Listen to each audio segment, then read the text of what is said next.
took some getting used to. I was a little bit insecure about it, but it's starting to like grow on me. Hey, y'all. Hey, Joycelyn Beckhon. So I see people that are subscribed that are already telling people to unfollow. But remember, you have to subscribe for a certain amount of minutes to get in here to tell people to unfollow. So you have to be subscribed to tell people to unfollow. So I do appreciate your subscription and your dedication. So thank you so much, okay? Y'all want to see the hairdo? Look!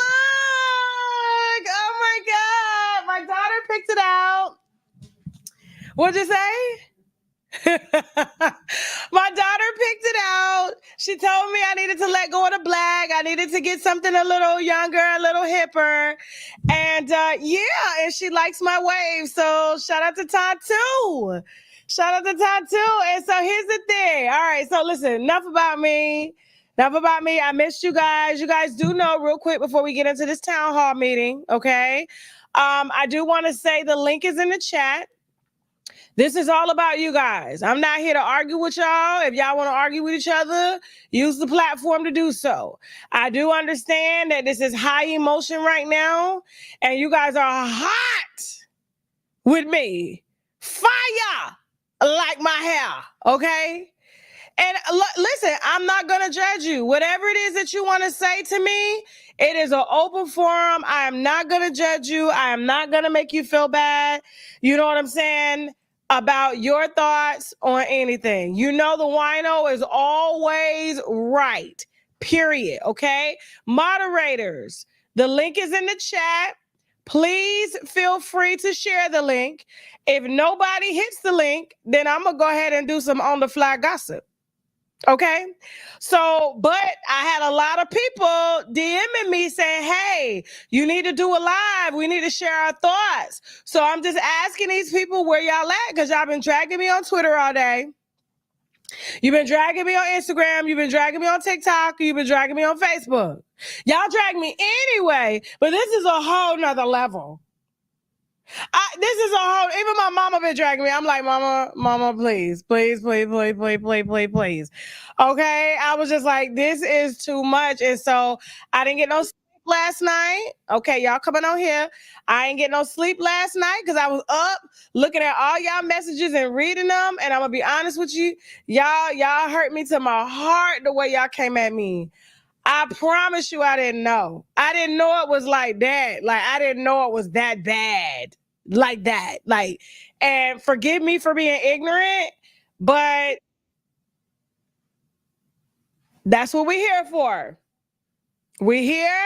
Whatever your thoughts are, I'm not going to judge you. I'm going to let you say what you got to say. And if y'all want to say something to each other, y'all can come in here and say something to each other. Okay? Now, unfortunately, Kamala, did I say her name right? Kamala. Okay. Kamala has lost. I have spent the latter of the last few months campaigning for her. On every single one of my comedy shows, I told y'all to vote K. Not KK, but not KKK. I told you to vote KH. I changed my mind. I'll tell you why I changed my mind towards the end of the show. But for now, this is all about you guys. So we're going to go ahead and get started. We're going to start with the first caller. Please, guys, try to limit your cuss words because it's not me, it's YouTube. And I don't want YouTube to shadow ban the live or say that it's inappropriate, deem it like, whether it's monetizable or not. I just don't want them burying the live and burying your voice, okay? So say what you got to say without all the but you could get rowdy with it. Just don't use no cuss words, okay? So I want everybody to be able to see your voice. And even if you're going in on me, I want everybody to hear it. All right. So I promise you, this ain't no setup. I am here for you guys. The wino is always right. Let's go. Messenger. Hello, Tasha K. How you doing, Miss Messenger? Where are you calling from? I'm calling from New York City. Bronx, Shout out to New York. I want to let you know. Yes, ma'am. Kamala Harris is going to have to be investigated because when I went to vote, it was nothing but immigrants voting. And I know for a fact they just came here 2 years ago. So she's going to have to be investigated. And I need you to know that Mayor Adams been indicted, and I'm the one that exposed him for selling that illegal marijuana. And all of those people that I need own my glasses. storefronts are from her mother family country of India, Bangladesh. She gave them mortgages and storefronts to sell illegal marijuana mixed with fentanyl and rubber. I'm telling you the truth. I got all the evidence. I'm not lying. I'm in Bronx, New York, near Parkchester, and I had all of those illegal marijuana spots exposed on my YouTube page. Okay, Mayor Adams, he got indicted for it because I've been telling the truth about it. I was moved by the witness protection program, so I know all about the political. I canvassed for the people that got Mayor Adams elected just to see what they was doing, and they was giving out plenty of money to get them votes. Kamala Harris has to be investigated for allowing illegal immigrants. That's the only way she got the New York State vote. Thank you, Queen. You're welcome. Okay, I do want to add my little 2 cents. Okay. I do know Mayor, it wasn't Eric Adams. Now, I'm not a citizen of New York, so feel free to correct me if I'm wrong, okay? I am a citizen of Florida, okay? Resident of Florida, okay? Not a resident of New York. But is it true that Mayor Adams was giving out, debit cards and free phones and stuff to immigrants? Not only that, it started with President Obama. It's all about housing preservation development money. All of this fair housing and affordable housing is not.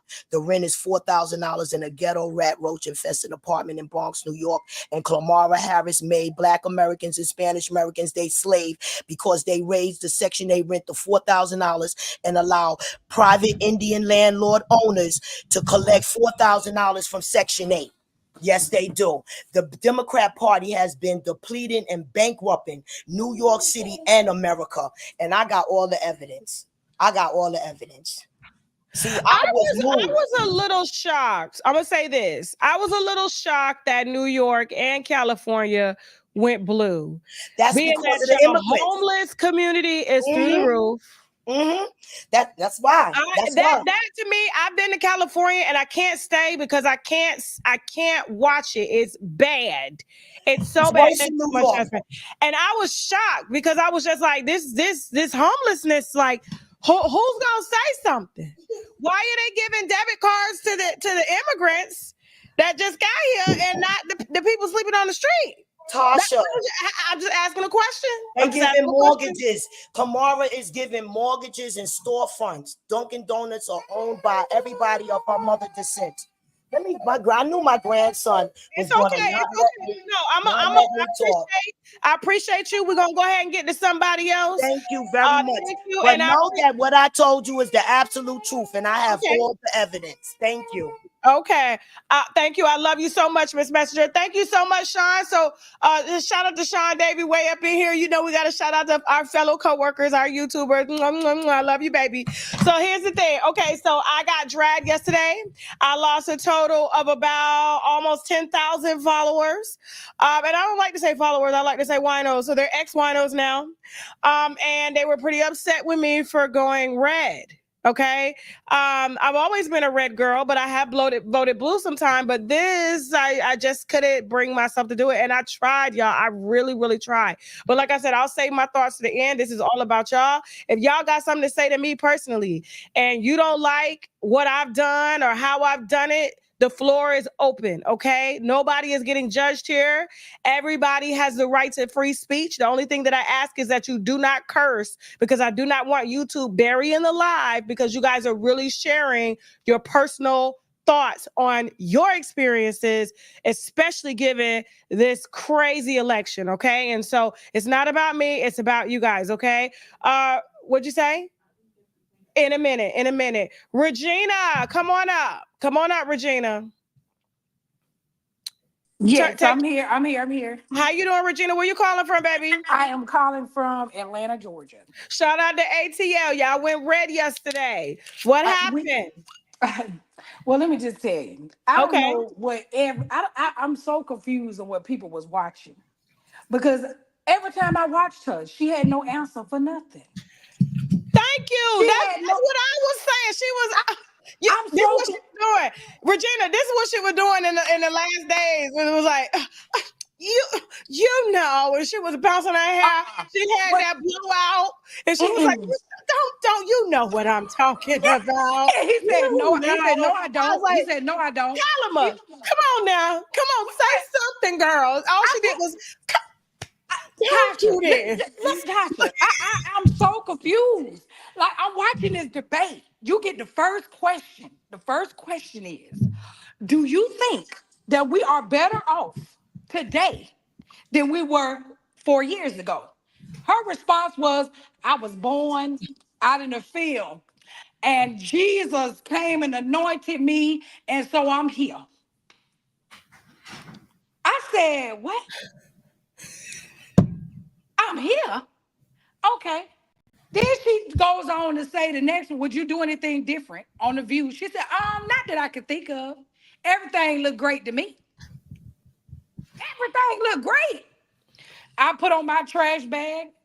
Okay. I put my husband in the trash can, and we moseying on down there, and we gladly voted for Trump. And we went home. Now, surprisingly, now this shocked me. Not only did y'all go red, but y'all let Fannie back in office. Fannie had a whole side nigga. Fannie was a mistress. What happened with that? I can't tell you. Fannie Willis, she got that vote. She came for Trump and came for Young Thug and got that vote. Not only that, she whooped the other candidate's ass so bad. So what happened? I guess they just like crime. That's all I can say. They just like crime. People down here like getting robbed and mugged and killed. That's all I can tell you. Because why would you elect these crooked people back in the office to do it all over again? She's just gonna find another man to sleep with, and they're gonna be all great. That's it. Well, Fannie need love too. She's single. Who's she gonna screw? She need to go find a man that's single, not one that's married and going through some things. Go find you one that ain't tied down. Have a whole wife. He was not divorced. Okay. And children. They said they ain't seen Nathan. Yes, they did. They saw Nathan when the daughter got in that accident. Nathan. He was on the side of the road with her talking about what had happened was. And y'all, if this gonna be on camera, y'all don't put me on camera because you know we're going through some legal issues right now. I'm proud of Georgia. I was up to 3:00 in the morning. I was too afraid to go to sleep. I was shocked at how the whole center of the United States was the color of my hair. I was like, oh my God. Oh my God. Like, I had no clue. I thought I was going to be up crying and be like, y'all told me so. I should have listened to y'all. And then when I woke up, I was like, I was like, can I get my jelly sandals and come outside? I'm sorry. You know how you fight with your friends and then you be like, please, I'm so sorry. I won't do it again. Can I play with y'all today? And I literally asked that on social media. Like, y'all been following me, but I'm really sorry. Can I come outside and play? I got my jelly sandals. My feet black on the bottom. Please, can I come play? You know, this is my last thing. You know what was the cherry? You know what was the cherry on the ice cream for me? What's up? Them people stood out there for 9 hours. 9 hours at Howard. Yeah. They were stomping it bad. And that helper sitting that man out there and say, look, I ain't got time for this. I lost. Y'all take y'all ass on to the house. I'm gone. She said she went to the house. She said, I'm out. She gone back. Now, well, I mean, I'm glad that she could go back home now. She can claim her right race, which is Indian. And she don't have to tell nobody she black no more. Or we didn't believe her anyway. It was her in the church with the black church accent for me. I wish I had that video. Where she was giving a speech and she had that pastoral talk. Like, have you heard what I'm talking about? And then you got Pastor Holy Whore. I was like, no, Kamala. No, Kamala. No, ma'am. She was Jamaican. She was black. Well, I knew she wasn't gonna win when she had Pastor Holy Whore anoint her. That prayer went about as far as the ground. It didn't even go up. It just hit the ground. That prayer didn't go nowhere. It didn't even leave the building. Yeah. So But no, Miss Regina, thank you so much. Shout out to Georgia. And I appreciate you coming on in here. Right now we got 2 for 2. Ain't nobody dragged me yet for flipping. I flipped literally the morning of. I was so conflicted. And you'll be surprised at how many, you could drop her down now. You'll be surprised at how many people from behind the scenes, even celebrities that hit me. That's why I sent out my tweet. And I said, so many celebrities got paid to go out there and endorse her. Okay. And they also got paid to endorse Trump. But a lot of them flipped the switch and went and voted elsewhere. Because ain't no way you got Beyonce out here with 300-something million followers and don't nobody run down to the polls. I told y'all I thought it was disingenuous anyway because she had products she was pushing. And I was like, when has the last time Beyonce even talked to us? She hasn't said shit. I forgot that the lady even talked. I thought she was mute. So for her to be on that stage and then she having, you know, R&B, hip hop parties all the time, Kamala, I was like, where are the policy issues? Because right now, I don't see a plan. What is the plan? What's the plan? And I tried up until the night of, even the morning of, I was like, what? There's no plan. I don't see no plan. So guess what? We got a plan. I got to go with the plan. I'm sorry. I got to go with the plan. I really do. So, and like I said, I'll save my views for the end of the show. But right now, it's all about y'all. If y'all want to come up here and drag me for voting Trump, I am not a Trump supporter. However, I am very conservative. There's a difference, okay? I've always been conservative. Am I a pragmatic person? Have I voted Democrat in the past? Absolutely. I voted for Obama. Bad decision, but I did, okay? And I'm not the only Black person that said that because our healthcare is suffering because of Obamacare. Then it just transferred over to Trump care, and it's ridiculous. If I tell you how much I paid for a family of 4 in health insurance and I still don't even get the max coverage, like you guys would be floored. Seriously. Like everything is through the roof. Let's go ahead and bring Xavier up, okay? Xavier, where you calling from? Hey, Tasha, I'm in Atlanta. All right, drive safe because I see you driving. I see that car moving. You need to be pulled over because ain't nobody going to say you done got hit or got into a wreck on the Tasha K show. Oh, no, you fine. I'm okay. Good. All right, cool. So what would you like to say? I would like to say, I'm disappointed in the results. Everybody has the right to vote and vote how they choose and how they please. That's what makes up our country. That's the best part of the system that we have. I am just extremely disappointed in our community because let's take the first caller, let's take the second caller. It's that type of disinformation.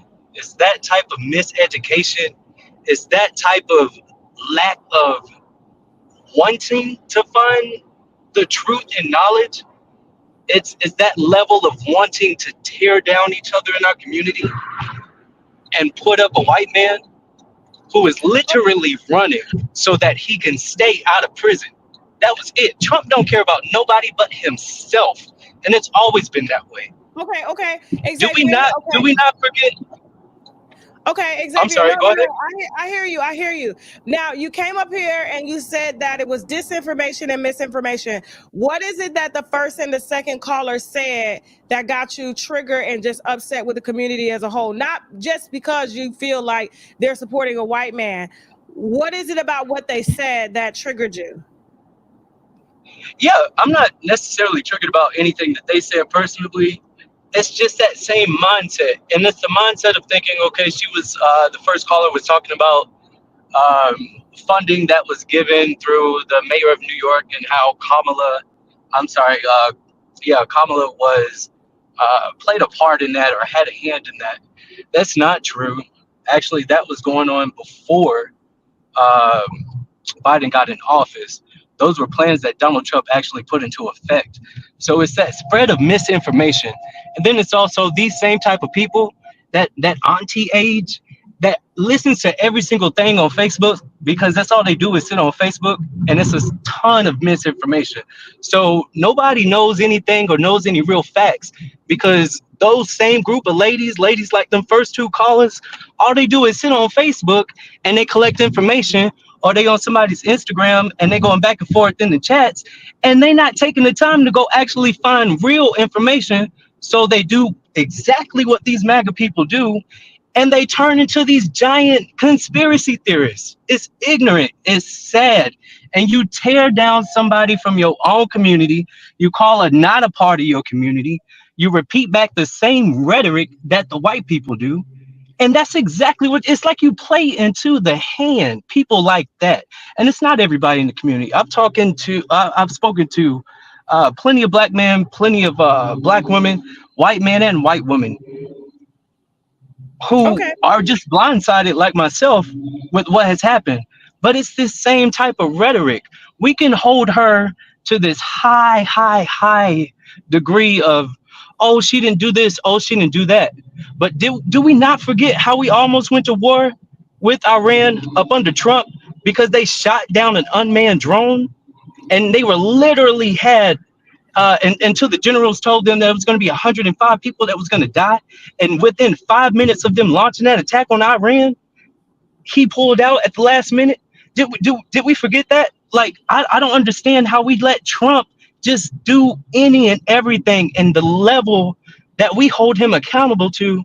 And that bar is so low, but we have to hold Kamala to the highest standards. It makes no sense. And we continue to run behind the spread of misinformation.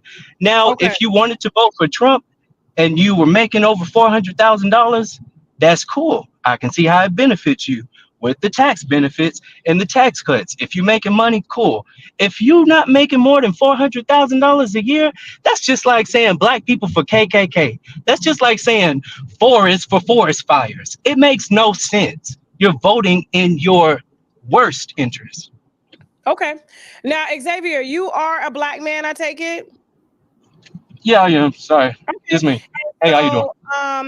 I take it you weren't a part of the 88% of black men that voted for Trump. You are a black man that was a part of the 12% that voted for Kamala.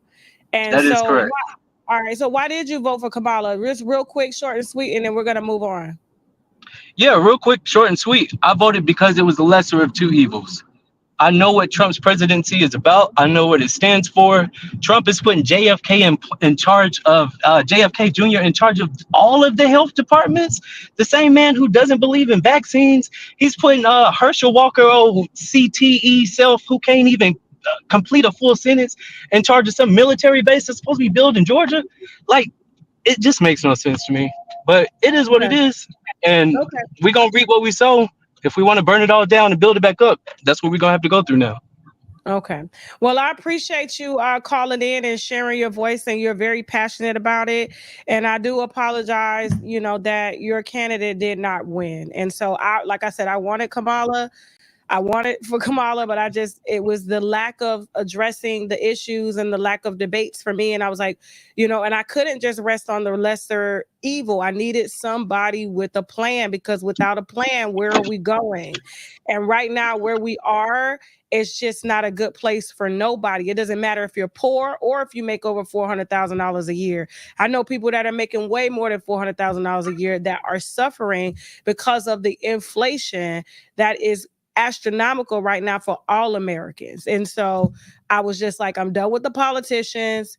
We've had him before. We know what he's capable of, and he's a businessman. And so, like I said, thank you so much for calling in and, giving a respectable, without all the rah-rah, reasoning as to why you feel the way you feel. Yeah, definitely. Okay. Vic, is it Vic? Okay, Vic, come on up. Put the link in the chat. Guys. You guys can call in and give your thoughts, whether you're dragging me or you just kind of just share your thoughts on the race as a whole. Okay. Were you for Kamala, or were you for Trump, or were you for democracy, or were you for, conservatism? So all right. So Miss Vic, how you doing? Where you calling from? Hey, Tasha, can you hear me? Yes, I can. Where you calling from? Oh, I'm from North Carolina. How are you? Shout out to North Carolina. I think North Carolina went red, didn't they? Yes. That was a shocker. That's a swing state. Yes, ma'am. Y'all were supposed to swing blue. Why y'all swing red? What happened? Well, hey, you know that Asheville situation with the hurricane, maybe that has something to do with it. Boom! So I didn't who think knows? nobody was gonna say nothing about that because I didn't see nobody from the Biden administration on the ground. It was like Katrina Okay. times 2. Yep. So, but you know, we're pretty balanced. We ended up with a Democrat for our governor, so it'll keep it balanced. But I understand where you're coming from, Tasha. Okay, you not mad at me Yes. because there's a lot of people that's mad at me. No, Tasha, no. I voted for Trump as well. I'm not mad at you. Do what you Then have to why do. y'all let me go out here and get dragged like that by myself? I had so many people calling me like, "You brave." I was like, "Was it that bad?" I have the type of platform where I pretty much say what I want to say. So I didn't That's think that right. this would be a big issue. But then I Right. forgot. I was like, oh my God, 90% of my viewers are Black women. And honestly, for y'all to come out and say afterwards, after I lost 10,000 followers, that you voted too, but y'all ain't stand behind me, I'm salty about that. I I, really am that y'all let me get dragged the way that I got dragged because I do nobody was defending me. apologize. I didn't see that. I didn't see the post, but I did see you last night when you jumped on and explained. I was like, what happened? So I didn't see the original post, so I didn't see you getting dragged. So I missed Man, all that. TikTok is going in. TikTok Oh is my going goodness. millions of impressions. Instagram, 7,000 followers. TikTok, 1,000 followers. I think Twitter, 1,000. I don't know how many on YouTube. We still at our regular numbers. But I was just like, oh my God, y'all let me get dragged like this. But that's okay. I thought we were Right. sisters. No, we're sisters, and that's a shame because you can't have your own opinion. You can't be different than what has been conditioned for us to just be Dems, right? You can't be different from the typical view and vote your own way without getting backlash, and that has to stop. It's ridiculous that we're Yeah. fighting each other tooth and nail, and at the end of the day, it's we are just being handled, and you got your corporate elites, your establishment, your machine just running everything. And my goal is to evaluate the principles. If the principles don't align, then I can't get caught up with all the noise. So I totally Mhm. understand. My principles, like, okay, we had an open border for how many years? They could have done something about it. They didn't. They said, oh, Trump stopped it. But how in the world does Trump have all that power in 24 to stop the border? They undid all the border policies that Trump put in place as soon as they got into office. And Yeah. so to place that blame on Trump is ludicrous. They had a chance Okay. to fix it. So Okay. I support your stance. I totally get it, but people have to stop bashing others for their opinion and for their views. We all can actually have our own opinion without attacking each other. That's what the Thanks. Democrat And Party thank you, has Miss been. Big. I was like, I was out on the playground like this, bitch, by myself. It was like 5 of us. I was like, bitch, get off me. Get off me. Oh, get off me. And then once I was done fighting, I was like, this morning, I was like, can I come outside? I I'm know it's sorry. tough. I It's tough. apologize. But no, thank you so much, Miss Vic. I'm You're gonna shout out welcome. to people. I appreciate you. Okay. Hang in there. All Okay, right. take care. Shout out to is it Antoine? He's a YouTuber, right? Yeah, Anton Daniel. Shout out to Anton. Anton. Wait a minute. Anton, aren't you the one that was doing interviews with Charleston White? If so, he talked about you in the interview that we're gonna drop tonight. I believe he talked about you. If he didn't talk about you in the interview, then he told me personally. I can't remember because we spent so much time together, but we are dropping the Charleston White interview tonight exclusively at 9:30 p.m., maybe a little earlier because we're live a little earlier at on TashaKLive.com. Make sure you have your subscriptions to view that interview, okay? And also the package has arrived, okay? We also got DeJuan Blair's boyfriend, Angel Love's baby daddy, came through to spill all the wine to the winos. And when I tell you, Jasmine, you know what? Let's give them a little taste of that trailer real quick. Hold on, y'all. Y'all stay right there. The link is in the chat. I'm going to let y'all come up in a minute, but I'm going to tell you how crazy this interview is with Angel Love's baby daddy, DeJuan Blair, the basketball player, boyfriend. Ladies and gentlemen, I give you Paris Hollywood. Let's go.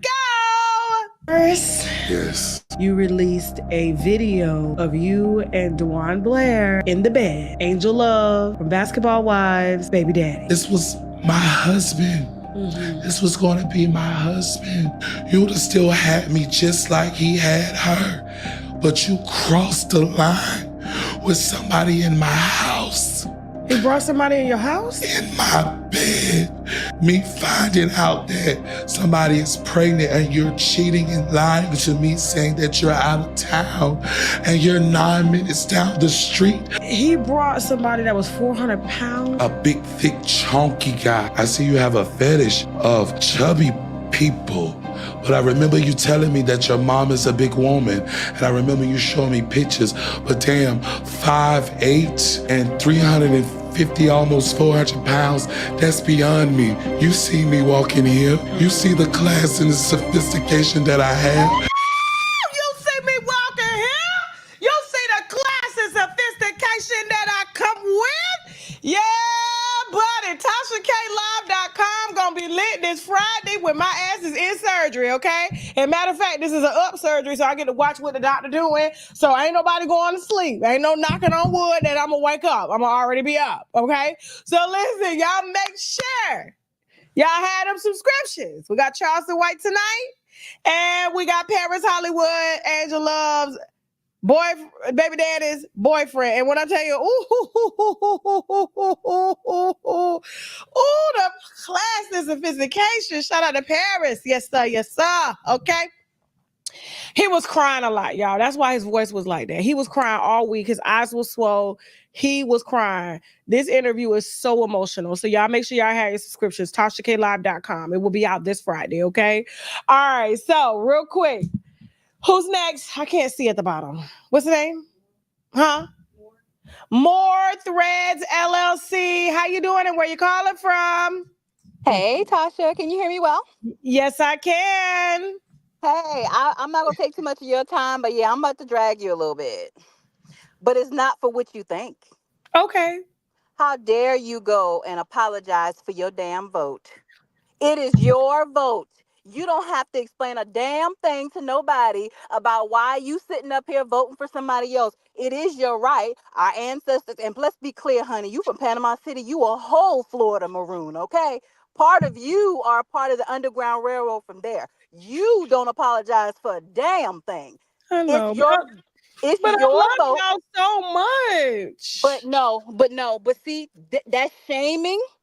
The shaming is what got a lot of them losing, and they still looking for somebody to blame. Let me give you a little history lesson real quick. Okay, go ahead. So talk to me. Let me start with the economy.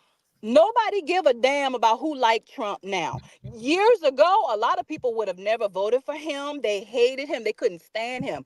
When you look at that map last night, that damn near that whole thing was red.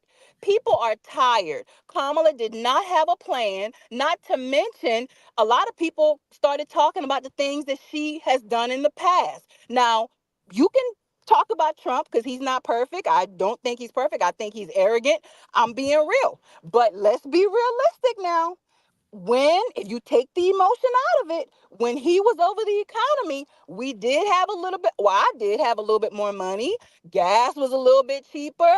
Groceries wasn't higher. Hell, I paid off my damn car and got my credit to 800 score. So and my 401k was hitting. So I'm going to be honest. I don't like him. He's arrogant, but it was the truth. Kamala, with her talking about unaliving children and all that, I do think that's the woman's choice. That's never going to change. But you can't put hope and change on the counter. Just like my mom used to tell me, you can't put a dick on the counter. Don't you leave with a wet ass.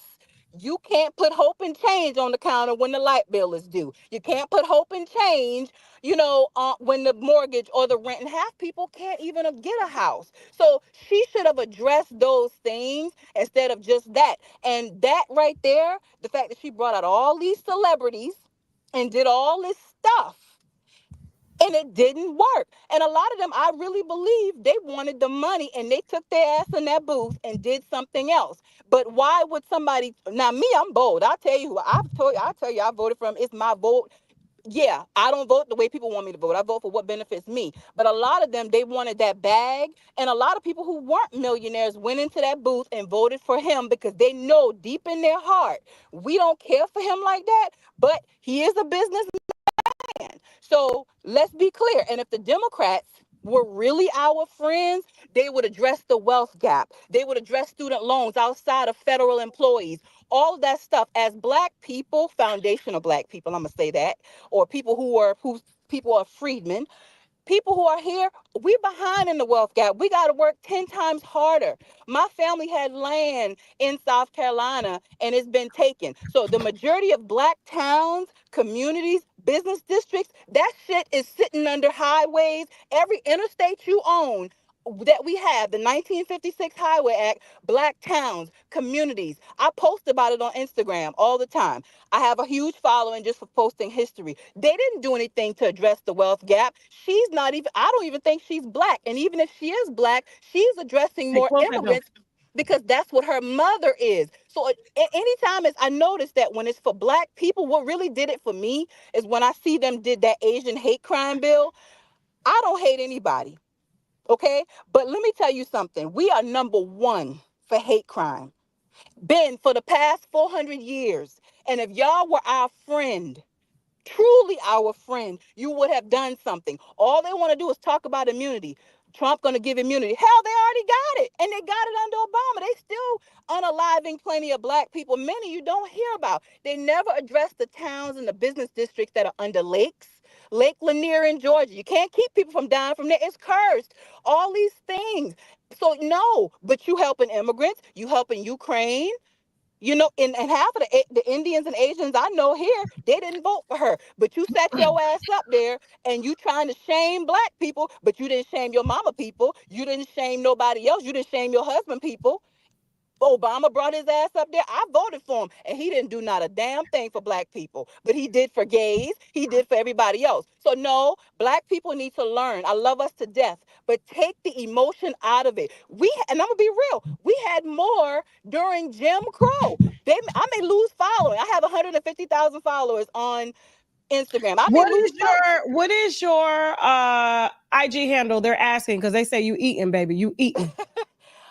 It's more threads underscore store, MOOR underscore store. More means black.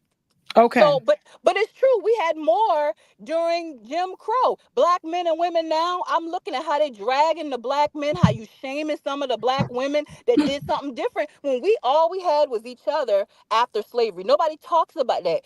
And we did well.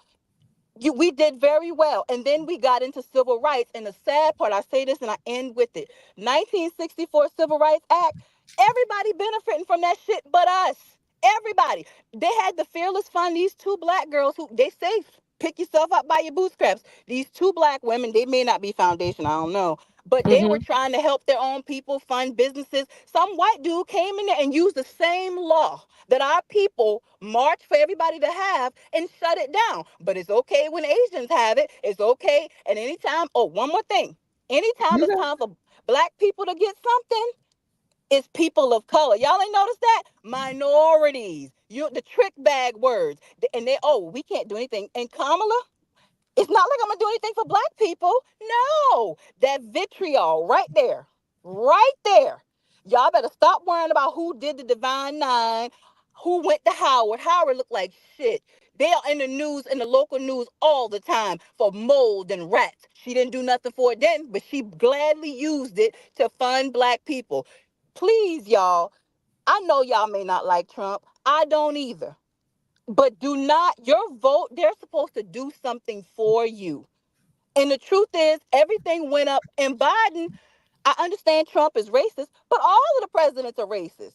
All of them. Hell, half of them had slaves. Now, I Did was y'all gonna forget? say that every last one of them Yeah. are So racist.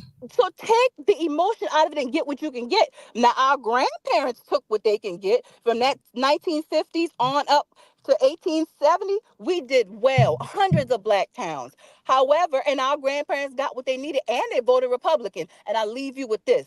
Lyndon B. Johnson, the man who signed the civil rights, I'll have them N-words voting Democrat for 200 years. And that's exactly what happened. Now you can't say nothing to a black person. You people falling out and everything, and they plotting on you. I would suggest you look at Malcolm X. He told you the liberal wasn't your friend. I'd rather have an honest enemy than a fake friend. All they doing is using your 1964 Civil Rights Act to get ahead. That's it. She knows history. She reads.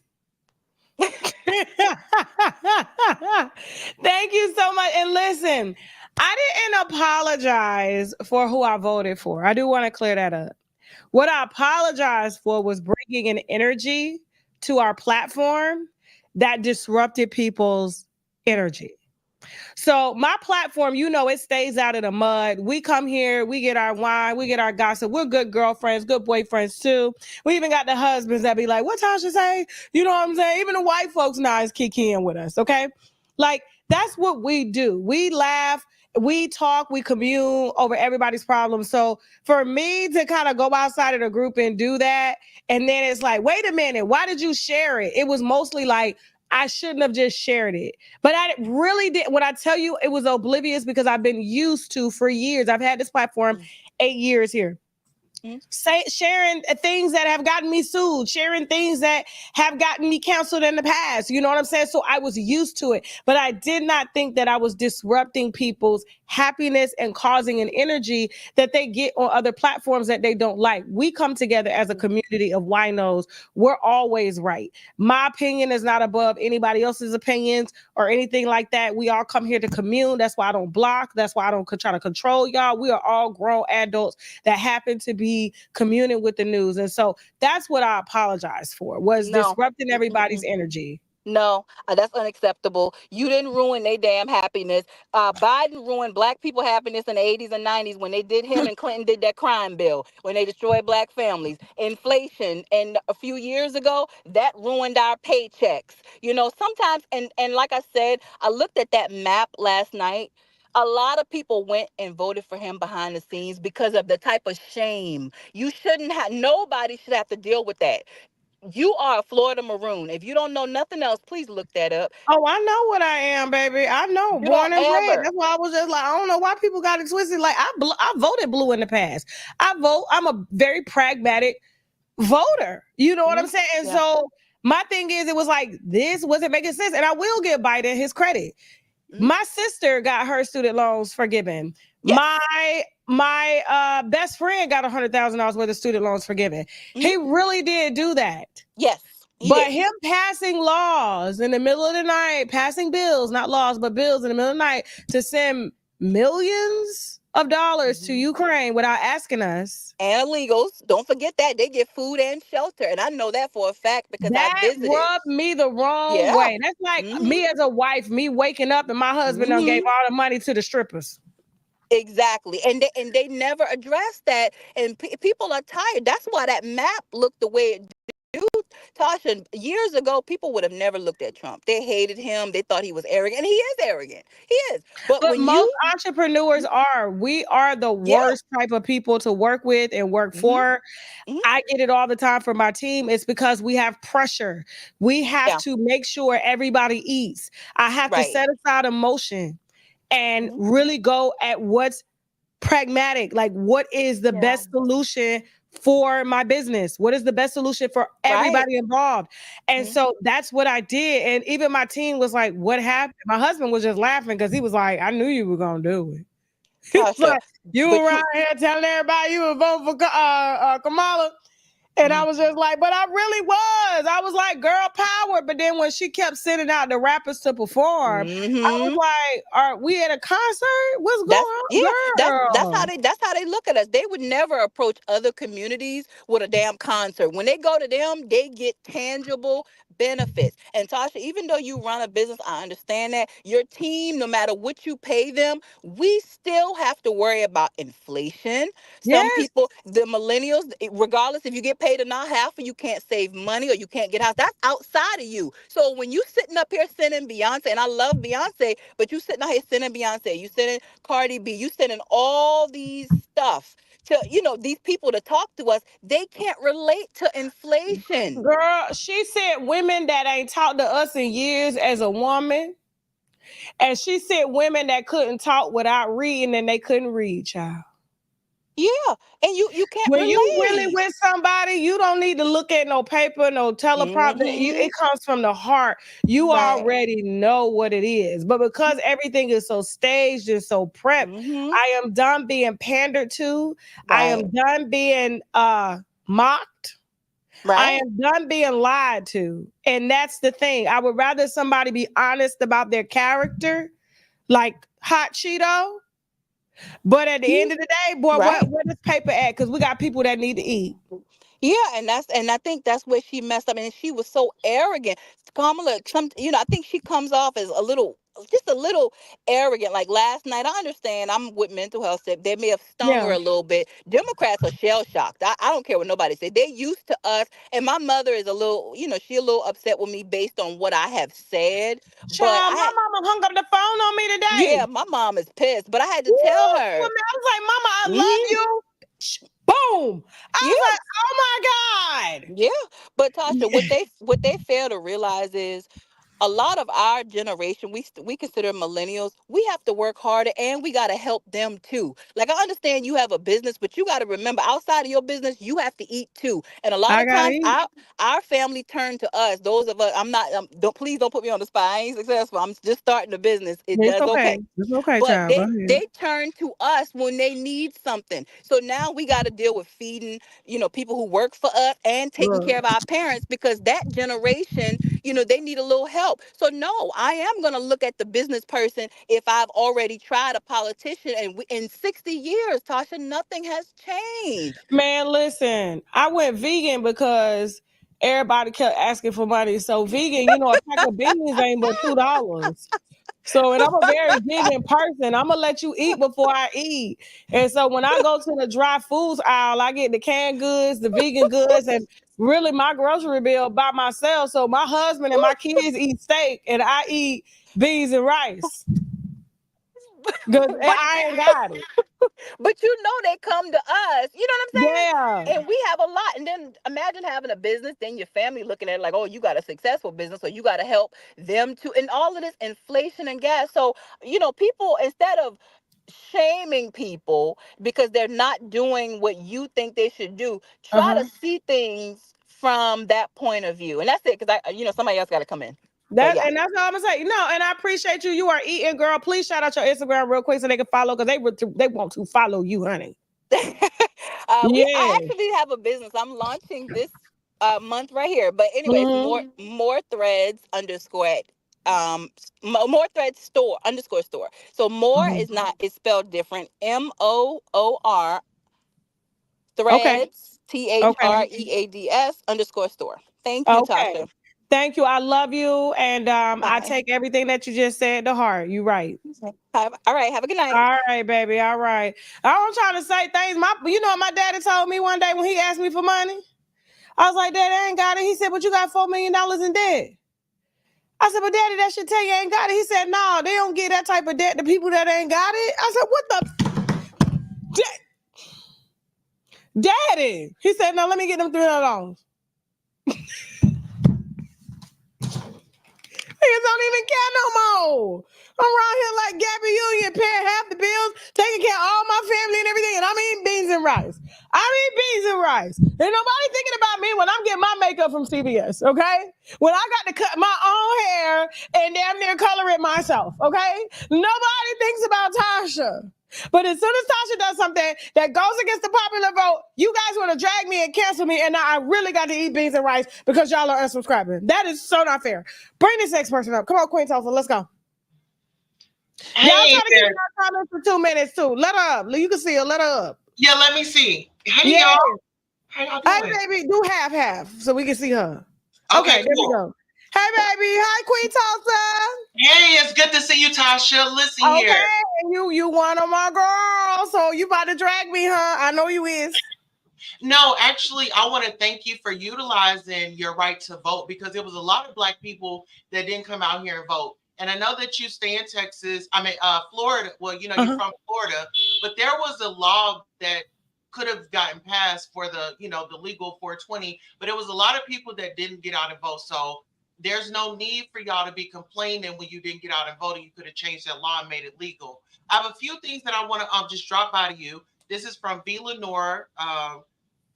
So these are some things that that we're concerned about. Women's rights at risk. The progress we fought for is now under serious threat, and I am deeply disappointed that some women chose to support a candidate who has consistently worked against our rights. So that was women's rights. Another one is threat to democracy. We are witnessing the fragility of our democratic institutions. With Trump in power, we must remain vigilant against any attempts to undermine our rights and freedoms. Democracy is not a given. It requires active participation and defense. And then one more thing, because this affects us all, the authoritarian tendencies. With Trump's history of undermining democratic norms, we need to be alert to the signs of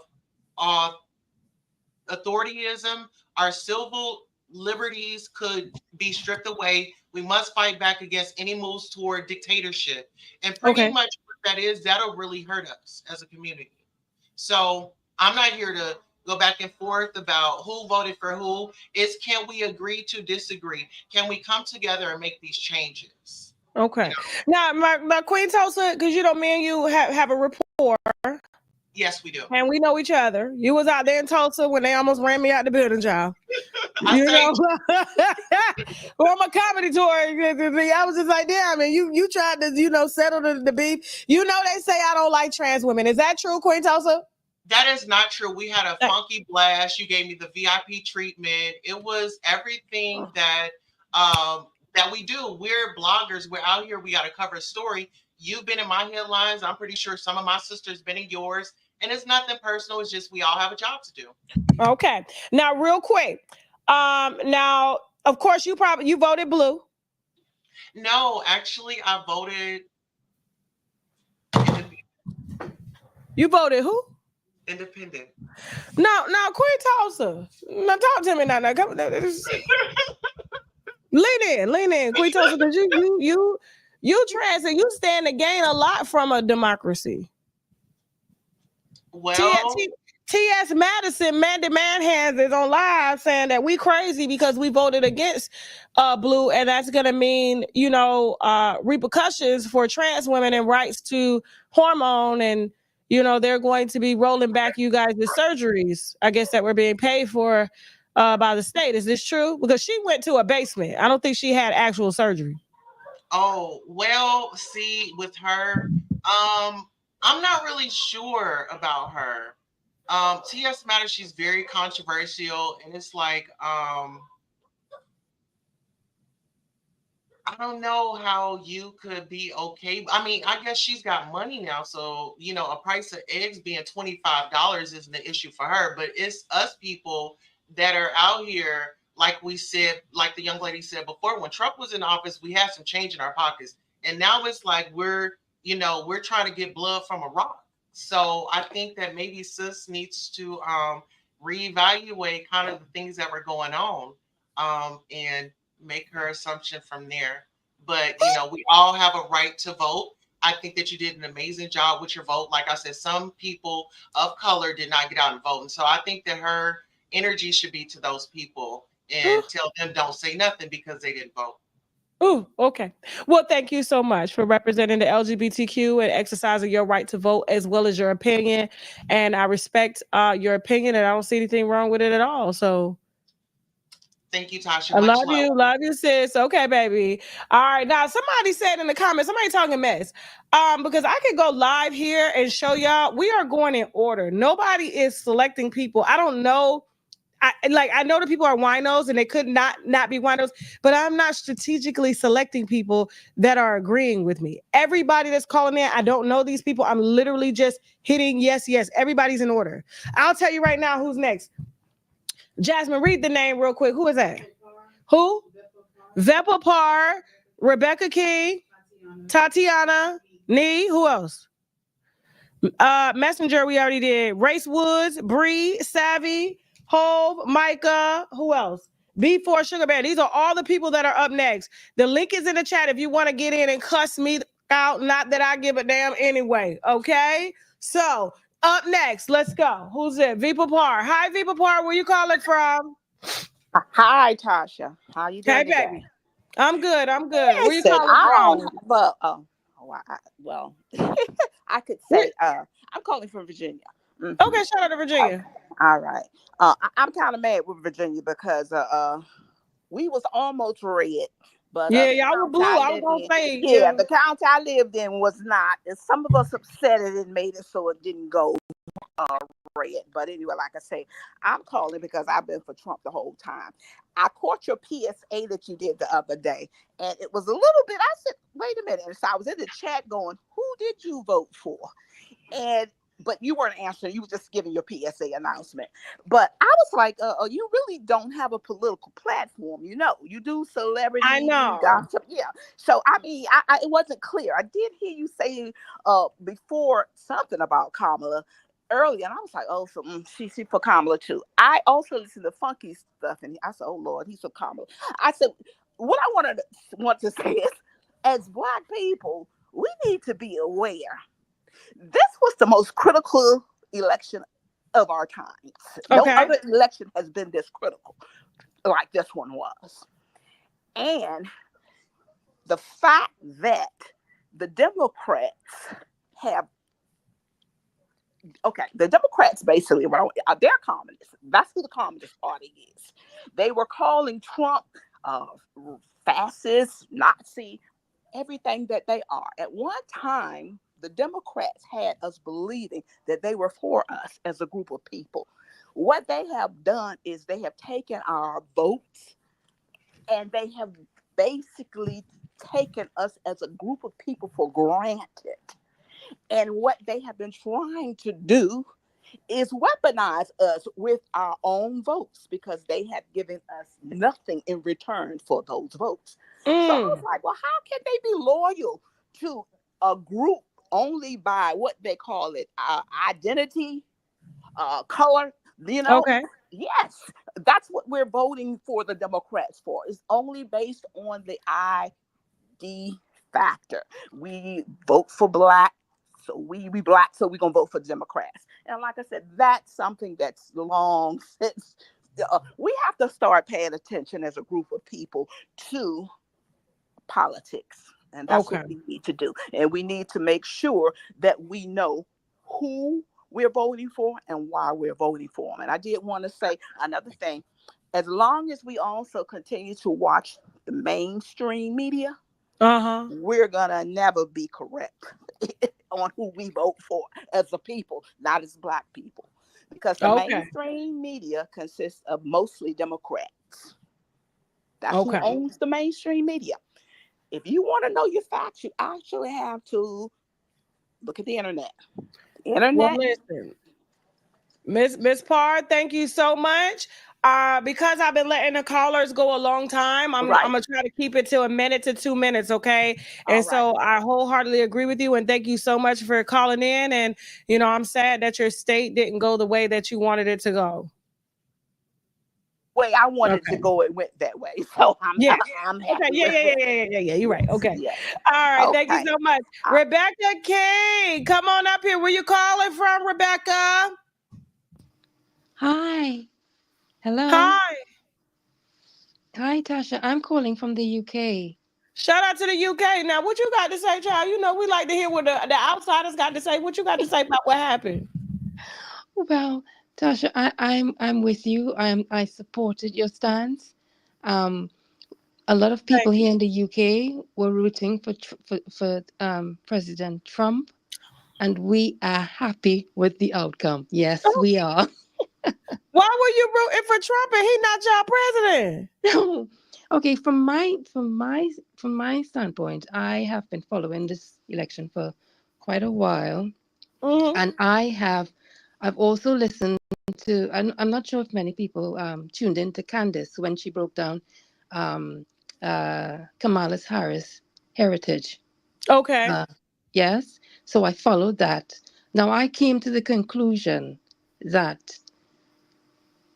when we look back at Barack, Okay. and then you look at Kamala, for me, I've seen two person. These two, they were groomed to fill these positions to destroy America. That's what I think. Okay. And had Kamala come in, she would have finished the job. The America that we have known before would not be the America with another 4 years of Kamala. And people are looking at this thing, but there's a deeper, a spiritual meaning to what went on. There was good against evil. We have Trump. People don't like Trump, but what would have the onslaught that would have come onto America would have been something the world have never seen before. These individuals came in to destroy the fabric of United States of America, as how we we all know the United States, from immigration destruction. Yes, another 4 years with open borders, what would America look like? Okay, so people are talking about President Trump, but what he with him coming in, it just it just hold off, I would say, the wrath of God, because the sort of things Kamala was ready to implement would change it for generations to come, and people are not looking at that. Okay. Yes? It's not about a face or white or black. It's what her policies, what sort of policies this woman was ready to bring about. Well, So listen, I'm with Trump, right? okay. And I would stand on that. And I don't care who didn't like me, or who, didn't want to be friends with me anymore. But I made a stance. Okay. Well, Right? listen. Thank you, Miss King, and we shout out to the UK, and the UK having a voice, and you heard what she said. Okay, now I thank you so much for calling in. Now, real quick, because everybody is pro Trump, I do want to hear some people that are pro Kamala. We've only heard one so far. Go in the backstage real quick and see who up here to drag or to really put it down for the Democrats. Come on now, right now, if you're waiting backstage, tell me right now who is in here to put it down for the blue, because the blue is getting mad at me right now and I'm not even saying anything. Y'all talking about y'all unsubscribe. I'm like, what did I do? I'm literally doing this so we can all come together and be together and get back to drinking our wine. Melly Mel, I need somebody that's actually like in the backstage. Who is it? All right, let that dude. He raising his hand. Wool Paul. Come on up here, Wool Paul. Show your face. Show your face. Let him up, Jasmine. All right, Wool Paul. So you here for the Democrats? I can't hear you. I can't hear you. I can't hear you, Wool. Come on now. You're muted. Take your Bluetooth out. Okay. Can you hear me now? Yeah, try to keep your phone stable too, because it's moving a lot. Okay, can you hear me now? I can hear you now. So obviously you are a Democrat. Absolutely. You voted for Kamala. Kamala. Yep. Yeah, And I did. you are not a part of the 88% of Black men that voted for Trump. Oh, no, I voted for Kamala. Okay, so tell us why. Okay, First let of all, me put. Where you from? Where you from? I mean, I'm a Nigerian American. But where are you from? Like, what state are you representing? What state did you vote in? Omaha, Nebraska. Omaha, Nebraska. Okay, all right, cool. All right, so go ahead. Yeah, so Go ahead. we are the blue dots in Omaha. So when you hear blue dots on the map of Nebraska, we, the people of Omaha, are the one that voted for Kamala. We got her, the one electoral college votes we gave to her here. But I wanted to say something about some of maybe two previous callers that called in before. They were talking about the, about the reason why they voted for Trump. So I was just gonna say, I was just gonna ask the question when she was talking about what that Kamala doesn't have a plan. Kamala do have a plan for, especially for black men. She said she was gonna give $25,000 for first-time home buyer. That is one thing. The second thing, she said she was going to give us a $50,000 to start a business with. The third one is $20,000 to as a form of grant to buy equipment. If you are a tattoo shop artist, or you're a barber shop or hairdresser or something, you could do all that. Donald Trump doesn't have a plan to cover all those things. And one thing again, many of these people, the mindset of many of these guys that have been speaking on scenes was they want to work. But Kamala is there trying to make you create a job. So let's say you want to work and they put in a value of about $100,000 over you for a whole year.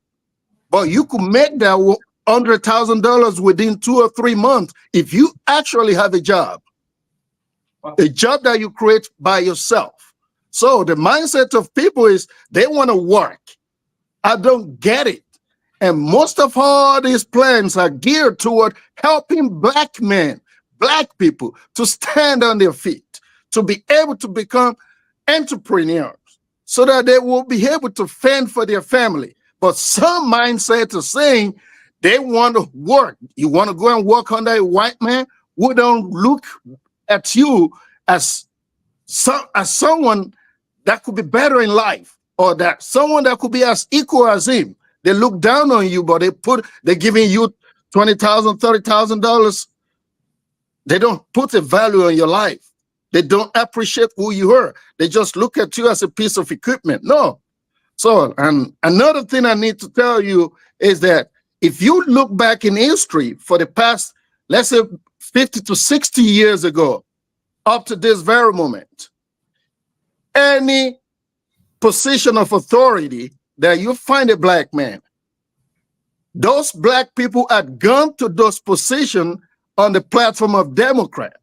That is to say, they give you a position around the table to make decision over your life.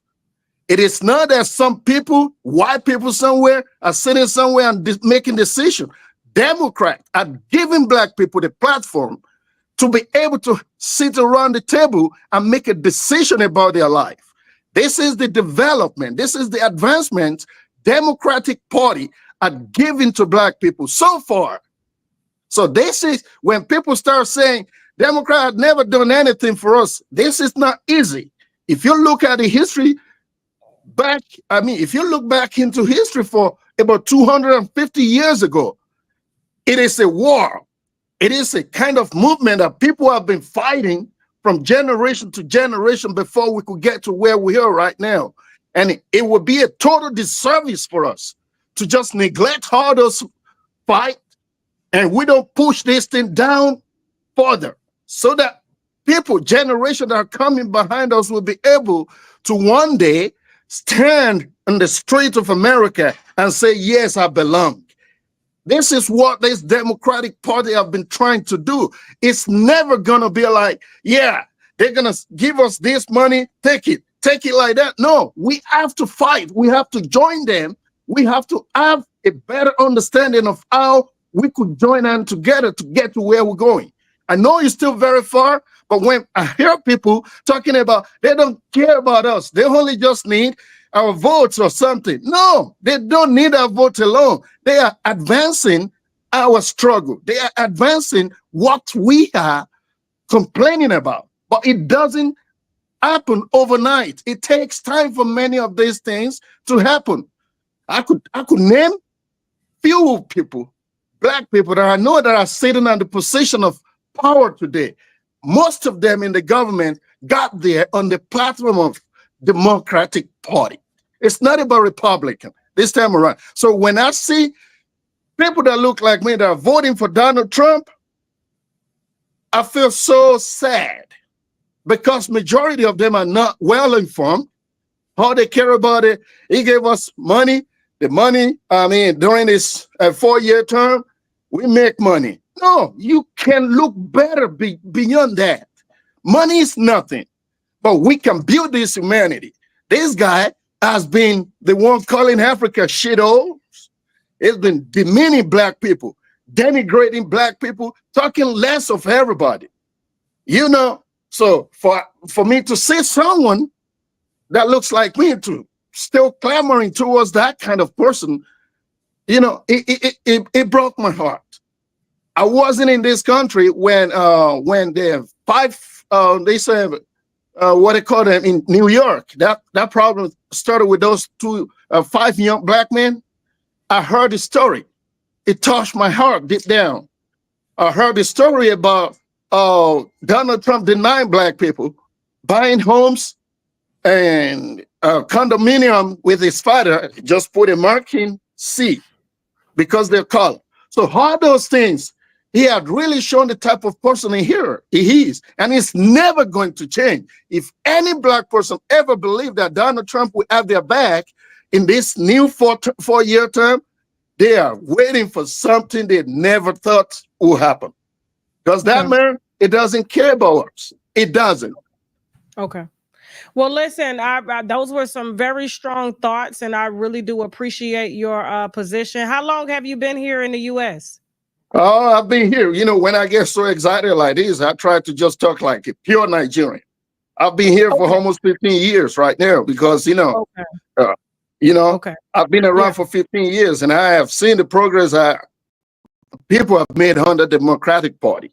And I'm a kind of person who dig down into history, but I know I don't have the time to start explaining myself to you right now because, you know, but when I see people talking like this, sometimes I just want to come in and say something like that lady that came and said, Kamala doesn't have a plan. You know, it touched my heart really deep down because I saw that lady, she was trying to address this same problem. And Donald Trump doesn't even have anything to say to that. Real quick. So obviously you are a citizen. Are you a citizen or a permanent resident? I'm a citizen. Okay. And so why did you leave Nigeria to come here? Oh, well, because I met my wife in Europe. When I was living in Europe. My wife was from here. We met in Europe. So I had to move over. Why did you live in Nigeria? Because I was studying in Europe. So I met my wife in Europe and she's an American. So she couldn't come and live with me over there. I had to come. I had to make that sacrifice of, you know, love to come live with my wife. Okay. All right. So no, I was just asking because, you had said some very strong viewpoints about, Donald Trump saying that, I guess Africans and stuff are just, it's just shithole lands and stuff like that. And you as an African, and obviously you're still very in touch with your culture. I just want to know, why is it that you're not in Africa and why you're over here? And so I just kind of wanted to answer that question. Okay. All right, cool. Well, listen, I appreciate you calling in. I know the viewers got a lot they probably want to ask you in the chat, so you can get in the chat and you can start chatting it up. Okay. All right. Thank you so much. All righty. Who next? Come on up here. Who is it? Tatiana, where you calling from, baby? Thank everybody for waiting. We did want to hear some Democrats and what their thoughts were, because it was a lot of, Republicans and stuff like that, but we're back in order now, so I apologize. Please, guys, you got 1.5 minutes to 2 minutes. Tatiana, where you calling from? Can you hear me? Yes. Oh, great. Okay, well, I'm gonna just get right into it because I know I'm gonna have to be short and sweet. Yeah, where you calling from real quick, though? Oh, I'm sorry. I'm calling from Philadelphia. I'm originally from New York City. Shout out to Pennsylvania. Pennsylvania went red. Okay. Yes. Now, I'm gonna just get right into it because the last gentleman, he brought up the fact that Kamala said she was giving out $25,000 to home buyers. She was giving out 25 this to business owners. She just had all these promises, right? She started pulling all these promises out of her behind, because my thing is, you are the sitting vice president currently. Why haven't you influenced these decisions to be made already? Oh, well, the vice president don't have no power. That is not true. The same way she sit up there and address us with concerts, I've been doing my research. I don't know if any of you know about the AAPI. That is basically, she's hosted peace summits for the Asian Americans when they were going through xenophobia, right? And she specifically addressed them. And I'm gonna quote her. I'm not even, because I really wanted to play it, but I said, I can't do all of that on Tasha's Tasha's show today, but I'm going to quote what she said, because Please. for her to put on that voice when that woman sat down and asked her, what is your plan specifically for the Black community? She put on a voice that said, I'm supposed to sit here and say I'm going to do something specifically for Black people? No, I'm not going to do nothing specifically for Black people. That's what she said, right? When it came down to Black issues, right? But then when you question how she feels about Asian issues, she said, and I quote, hold on 1 second. And I'm also going to quote Trump too, because everybody's in fear that they're going to no longer be able to kill their babies due to Trump becoming elected. I'm going to go ahead and I'm going to address that as well. Okay. Trump said, okay, hold on. I got to find it. We got time. We good. Thank you so much for the $50 donation. Who's that, baby? Who's that, Jasmine? Keep up the awesome work all the way from Hawaii. Shout out to Hawaii. Y'all votes came in real late. Shout out to Hawaii. I love it. And thank you so much for the donation. I appreciate y'all. I hope y'all are enjoying this live. Okay, did you find it? Yes. All right, go ahead. She said, and I quote, as a member of this community, when she addressed the Asians, she said, as a member in this community, I share in the outrage, and now it is our time to put action to our pain. Okay, so if you can put action to the pain of the xenophobia that was experienced for 1 year, and then you proceed to sit there and jot down the list of disparaging issues that specifically affect the Black community, and then at the same time say that you are not going to explore any policy that would specifically benefit us, she said, well, what I am going to do is give out a child tax credit as if all Black people got kids. And so the lady said, oh, so by default, Black people will benefit, but there's nothing specifically for Black people? She said, no. Straight up in our face. And Black people sitting here attacking other Black people because they didn't vote for her. What am I voting for her for when she blatantly said out her mouth she's not going to do nothing to help us, but yet she did the first year she was in office, made sure she signed the anti-Asian hate crime bill. That's the first thing. The second thing is, when I woke up this morning, somebody sent me a text message saying, oh God, look at Elon Musk. His net worth went up $20 million because Trump won. So I say, why did his net worth go up $20 million? And I see it's because the Tesla stock is up. I am a Tesla stock shareholder. So guess what else went up right along with his net worth? My retirement fund also went up. That was decreasing for the last 4 years. Okay, so don't tell me nothing about, oh, we ain't gonna vote for Trump because this and because of that. Let me tell you something. Let's get into it. I really wanted to address the eating the cats and the dogs comment. I am a Haitian woman, half Haitian. My father's Haitian. I want to address that because when we were all sitting there watching that debate, Tasha, and that man said they are eating the cats and dogs, he specifically did not refer to anybody's race. He specifically did not refer to where anybody comes from. All he said was the people, the citizens of Springfield, meaning there are Black citizens in that town who are reporting that their cats and dogs are being eaten by illegal migrants. That's what he said. And at the time when he said it, nobody knew he was talking about Haitians. It wasn't until the debate was over and the Democrats told you that, hey, Trump said this about Haitians. But during that actual speech, I don't even think Trump knew where the hell them people came from. I don't think he cared, for that matter. He's basically making it a known fact that when people come here and they don't go through that vetting process and they're still in their survival mode, there are things that they may be doing that go against our grain. For example, back when he said something about Mexicans and everybody was like, oh my God, Mexicans, Trump said that all Mexicans are rapists. That is not what he said. But let me tell you a fun fact. Did you know that in Mexico City, the subway system is segregated by gender because 9 out of every 10 women report to have been sexually assaulted on the subway? That means in Mexico, the men cannot ride the train with the women. I know because I was there and I was groped on the train because I didn't know the law. So, of course, if someone is crossing the border illegally from Mexico, I'm not going to say all of them are doing this, but it is a very high possibility that the sex crime rate going up at that particular time could have been due to that, because where they are from, they are not allowed to ride the train with their women. So, of course, when they come to New York City and they're bumper to bumper with the women on the train, of course, we're getting sexually assaulted on the train. But when he tried to shed light on that, they called him a racist. Okay, so it's just, for me personally, my biggest brunt of this whole thing is the fact that people are literally coming out of nowhere saying, oh my God, now that Trump is elected, we going back to slavery. There's statuses on Facebook circulating right now saying, oh my God, y'all better get ready to pick cotton. How delusional can you be to sit here and say that just because this man became president, that now you're going to get sent back to Africa as if he was not already the fucking president and you didn't get sent back to Africa? If you was going to get sent back to Africa, wouldn't that have happened in 2016? I'm sorry. What? All of a sudden, you just going to get sent back to Africa because Trump... Tasha, I'm telling you, it's been a very frustrating thing to just have so many people be so ignorant. And let me just say this too.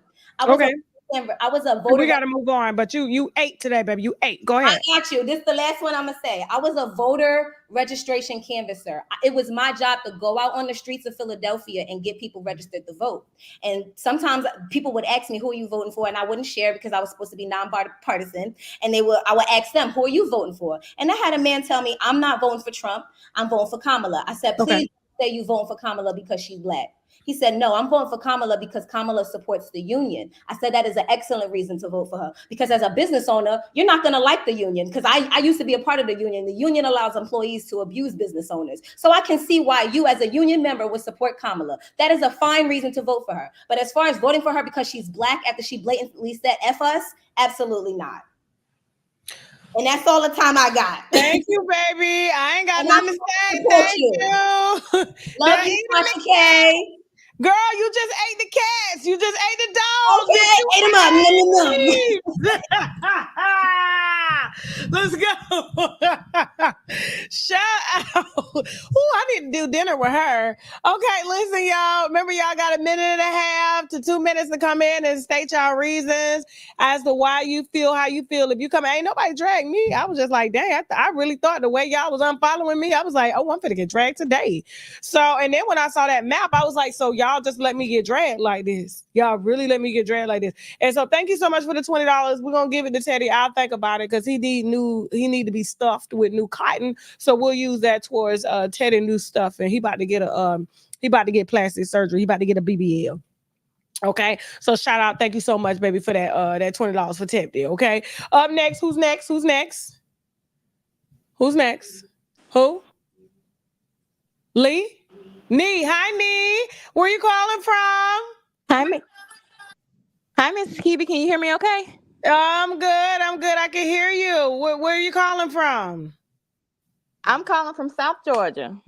Okay, shout out to South Georgia. Y'all went red. What do you want to say about the election?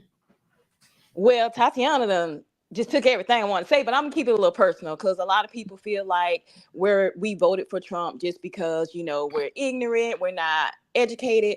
We got hit really hard in Hurricane Helene down here in South Georgia. It's been 40 days since I work from home. We were 19 days with no power and our internet is still out. We got no assistance. This happened February the 27th. Biden administration posted on Twitter that they gave $158 million to Lebanon on October the 5th. While we are still going through, we haven't gotten any financial assistance from the Biden administration in this. Every person that I know that have reached out to the government for assistance from FEMA has been denied. That $750 is not much, but it will help. My dad is a veteran. And he was denied for assistance. I said the reason that I did not want to vote Democratic is because I have a farm and they put so many regulations on us who want to provide like fresh organic eggs and free range chicken and meat for, people so they can have an alternative. They don't have to eat all this, GMO and antibiotic filled food. They put so many regulations on us that so many farms had to be shut down. In Hurricane Helene, I lost my beehives. I lost my chicken coop. So that's the way that I make money on the side, besides working from home. Thank God my husband, he's a provider and, we're still doing good. So thank God for that. But I said all that to say the Small Business Administration reached out to us and said, you have been approved, but Congress will not approve any more money. This is why I personally could not vote for the Biden administration again, because I'm out here 40 days, no income personally for me. And they have done nothing. They gave us MREs, water, and ice. financially, the Biden administration has not helped us. Thank God we have good insurance, good homeowners insurance, good property insurance. And you know what? And when I hear stories like y'all, all I can think about is how many, how much money they sent overseas. Millions of dollars. They sent way more to Ukraine and, to support that war in the Middle East. And it's like, but we're right here needing it. Like when I go to California, I literally cry sometimes.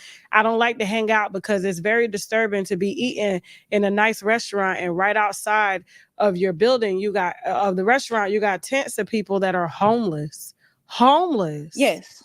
And the same thing is in New York. And I'm just like, billions. Yes, I'm going to correct that. Billions, not millions, billions of dollars. Right.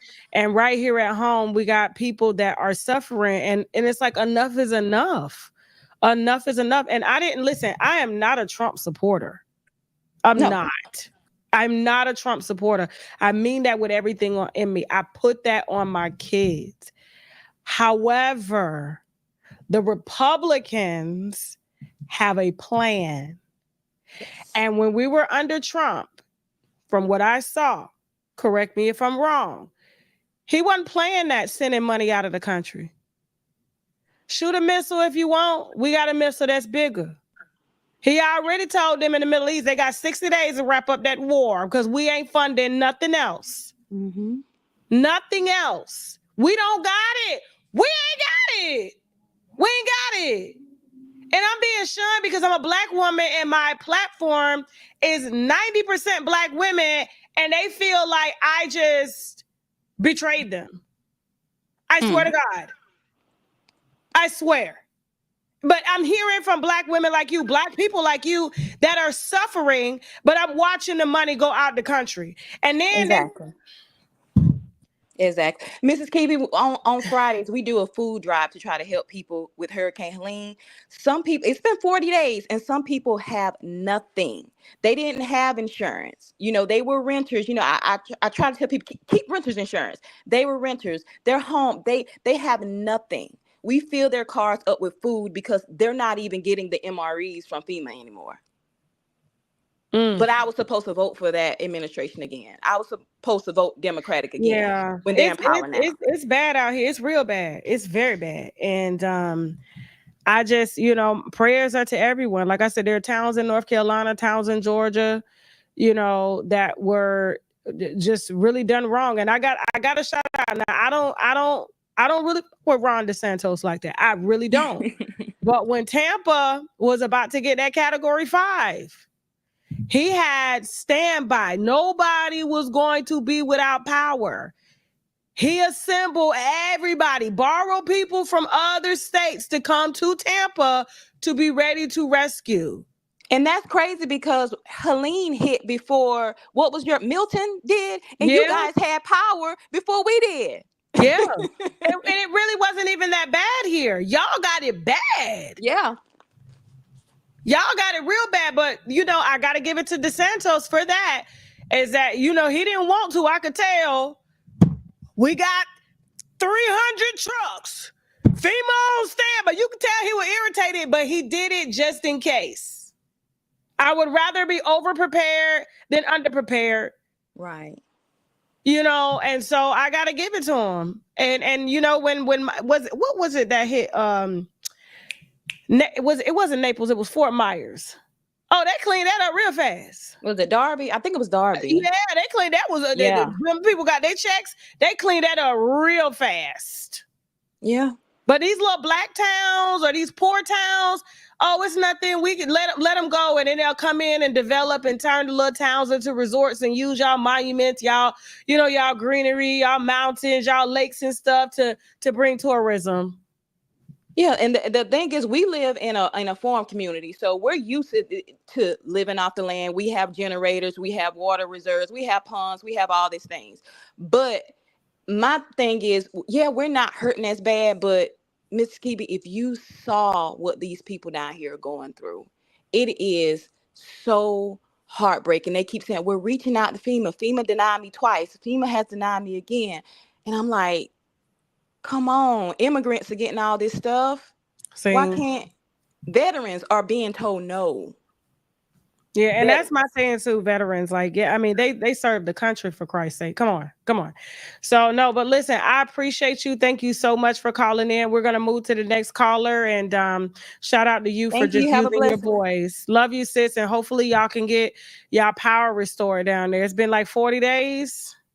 Yes, ma'am. Okay. Thank you. All right. Love you. Bye-bye. Love you too. All right, Race Woods. How you doing, Race? Where you calling from, Tasha? I'm calling from the DMV area, and I don't think you're wrong for supporting who you supported. I didn't vote for Kamala. I didn't vote for Trump, to be quite honest. The only reason why I didn't vote for him was because I wanted to see if any of the other parties was going to do something different. And I think the problem that we as Black people have is we don't leverage our votes. When things were going down with Kamala, her own people, because I'm be honest, I don't care what any of y'all say, she's not Black. And if we even want to take it as conspiracy theory route, if she don't got no ties to the man like all the other presidents except for the 8th president, she wasn't going to win to begin with. So some of y'all need to get out y'all feelings and learn how to leverage your vote to the benefits of you. We are a race of people that are so talented. They tell us we the minority when we know we the majority. We set trends. So if you don't know your power and you're mad because somebody else know their power and they use it to their benefit, boo to you. Because half of these people in the comments I've been watching since I've been on here, the things that y'all have said is just terrible. Y'all mad because somebody didn't align with you. We got free speech and freedom, right? So if I don't agree with you, that's just something different that we can talk about, or we can agree to disagree. But nobody has any right, and those 10,000 people that dropped you, let them be ignorant. Let them be misinformed. Because one thing that y'all do on this platform is give your opinion. You can go anywhere and get an opinion, but facts are facts. And I'm sorry, these last 4 years, we suffered. Luckily, I'm fortunate enough, I don't have no kids, but imagine if I had kids, I can't benefit from what Kamala was giving out. And I don't live in a society that affords me enough to even have a child independently if I wanted to do that. That's why women want their rights to be able to control whether they have a kid or not. Because why am I going to live in a world where you don't pay me enough to support this child, but if I don't work, they'll have all the benefits in the world, but it come with a cost. All I will say is some of y'all need to get out your feelings, maybe get into a bag, put something on the line, because like that caller said, I got stocks in Tesla. My money went up too. And my thing is, my money and where my interest is going to lie is where it comes back to me. Because I'm only one person. I got a family to worry about as far as my extended family. But as far as immediate, my pockets need to do what they need to do. And if the bills don't make sense, I'm going to vote for where my vote needs to go.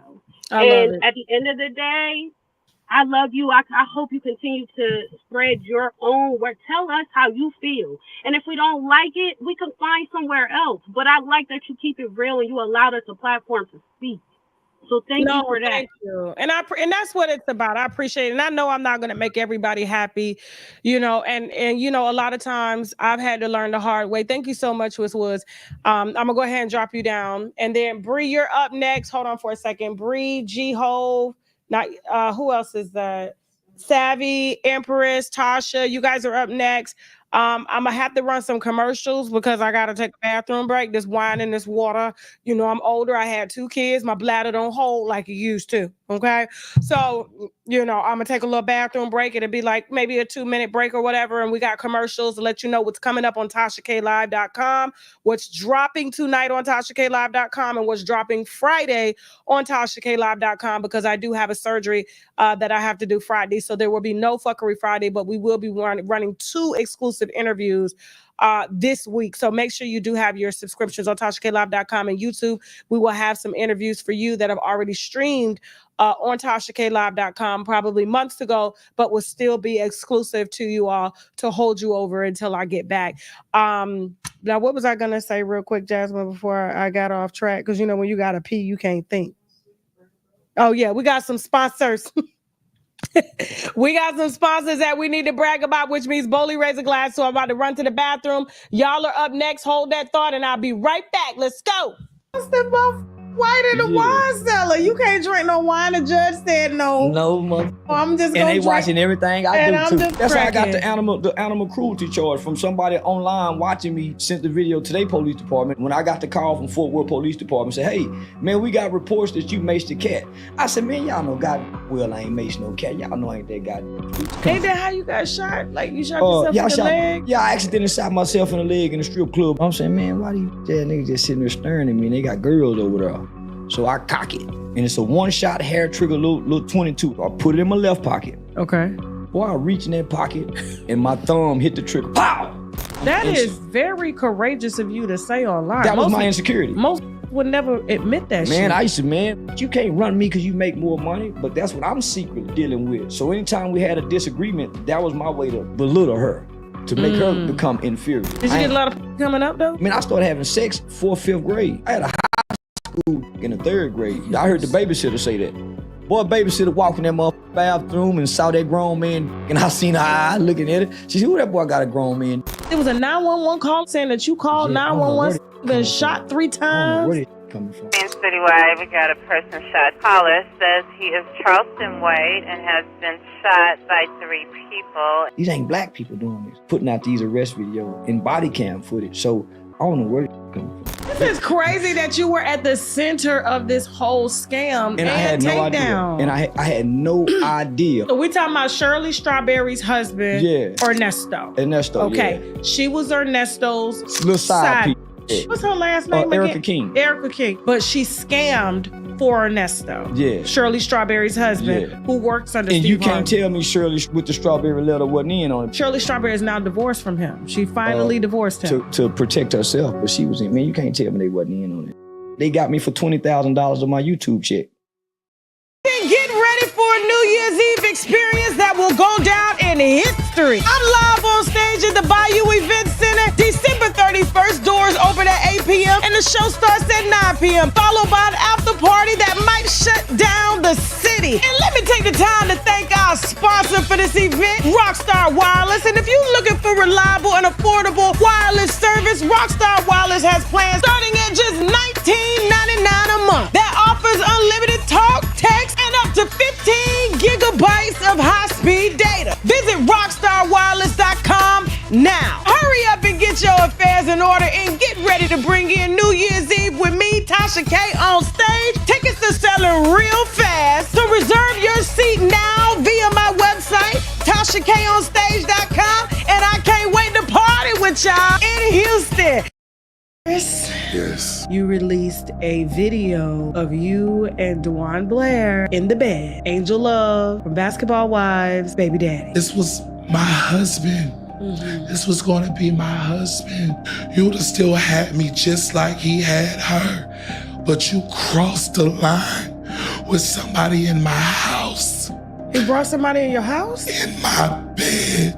Me finding out that somebody is pregnant and you're cheating and lying to me, saying that you're out of town and you're 9 minutes down the street. He brought somebody that was 400 pounds? A big, thick, chunky guy. I see you have a fetish of chubby people. But I remember you telling me that your mom is a big woman. And I remember you showing me pictures. But damn, 5'8" and 350, almost 400 pounds, that's beyond me. You see me walking here. You see the class and the sophistication that I have. All right, and we back. Woo, I washed my hands too. I came up here. Y'all don't want y'all saying, boy, I was running down that damn hallway. All right, don't forget, guys, Charleston White drops tonight on TashaKLive.com. Make sure you have your subscriptions. When I tell you that interview was fire, it's fire. He gave us the whole Shirley Strawberry scheme. How they got him, how they got other people like Steve Harvey, and how he was at the center of the whole indictment, okay? So y'all make sure y'all have y'all subscriptions on. This is the first time he's ever talked about this. Also, and that's why I made up with him, because I wanted to get that wine for y'all. See, I can put my pride to the side because the most important thing is making sure y'all have y'all wine. This is what y'all come here for. And second, y'all asked me to get the dude who was in the bed with Dewan Blair. I told y'all last week when y'all asked me to get Angel Love's baby daddy's lover that the package was on the way. So the package arrived by flight in a red suit and a corset and a bustier. He had a big, thick muscle security guard too. And he came down and he gave us all the wine on Angel Love, a Basketball Wives' baby daddy. Apparently, they've been together for years. Okay, so y'all make sure y'all have y'all subscriptions on TashaKLive.com because both of these will be dropping this week. And don't forget, Houston, tickets are running low. All right, secure your ticket before the show is sold out. December 31st, 2024. We partying in Houston and we have an after party, okay?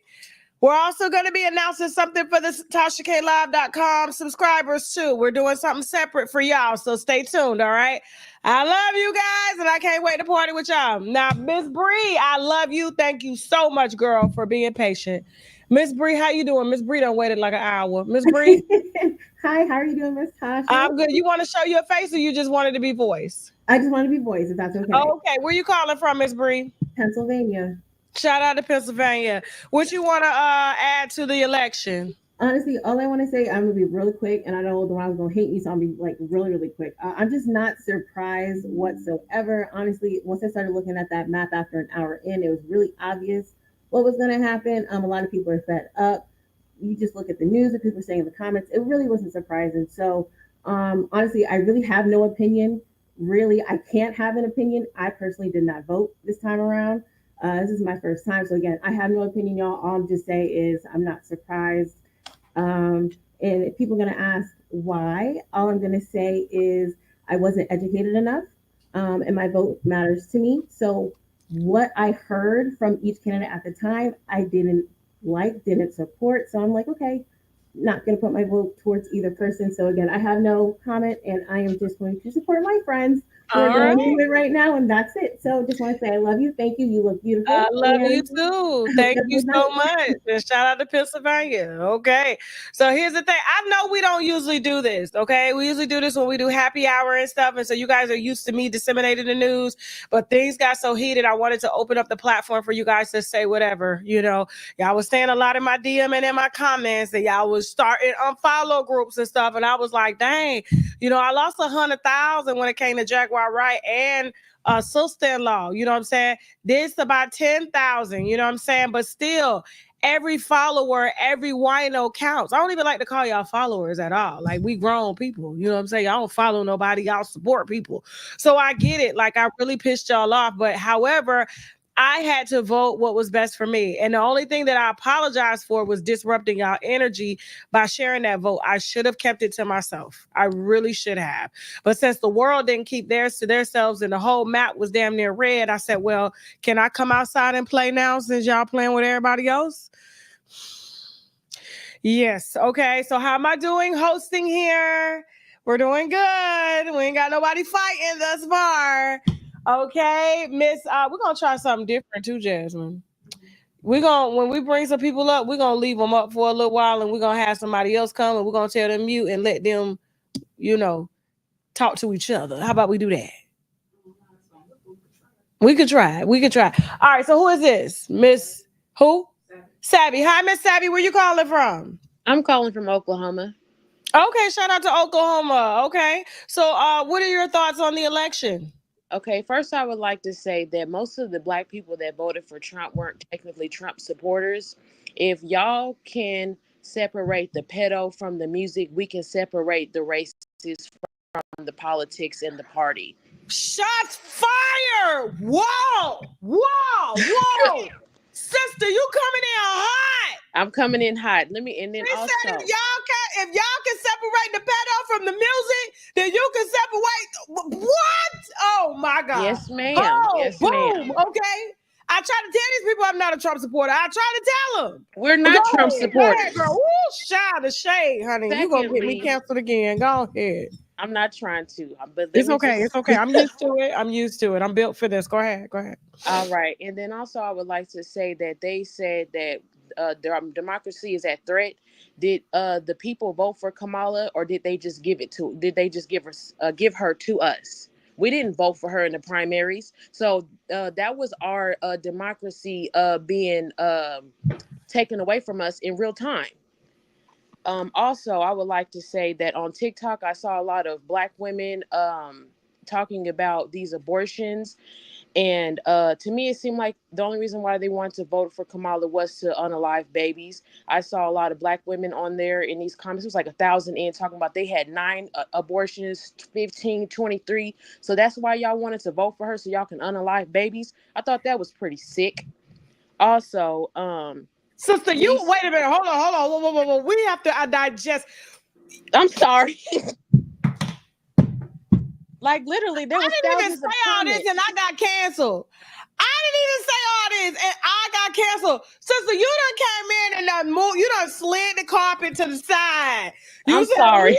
You were like, we did not vote for Kamala in the primaries. She was given to us. And they're talking about that was what Trump is trying to threat democracy, but they did it in real time. So yeah, that is because we didn't have a choice in that. We did not have. So we just went along with it. Went along with it.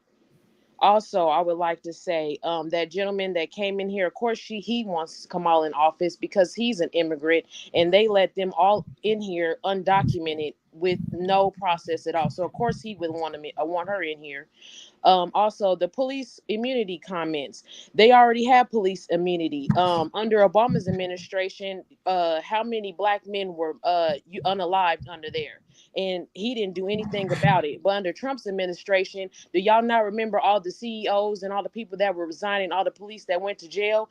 I don't think they remember that. Also, I would like to also say that Kamala is a Brahmin. So under the Indian caste system, she's the highest of them. And y'all see on TikTok how they underclass. You didn't see them Indian street foods. That's how they do. They underclass. So let's talk about that. That's why she's married to who signs your checks. We're not going to talk about that, but that's why she's married to that man, because she's a Brahmin. So that's their caste system. You look it up. Also, we don't need no offense to women. It's not because I don't believe women can handle it. It's because we're living in a world where they're not going to speak to women. We on the verge of World War III, and you thought them people was going to speak to her, the Russians and the North Koreans. They wasn't going to speak to her. We need a man in office. Y'all say he's a failure. Well, he also came up from that. So he's failed and risen from that. We need somebody that knows what's going on. We don't need nobody that's cackling. He and Hein.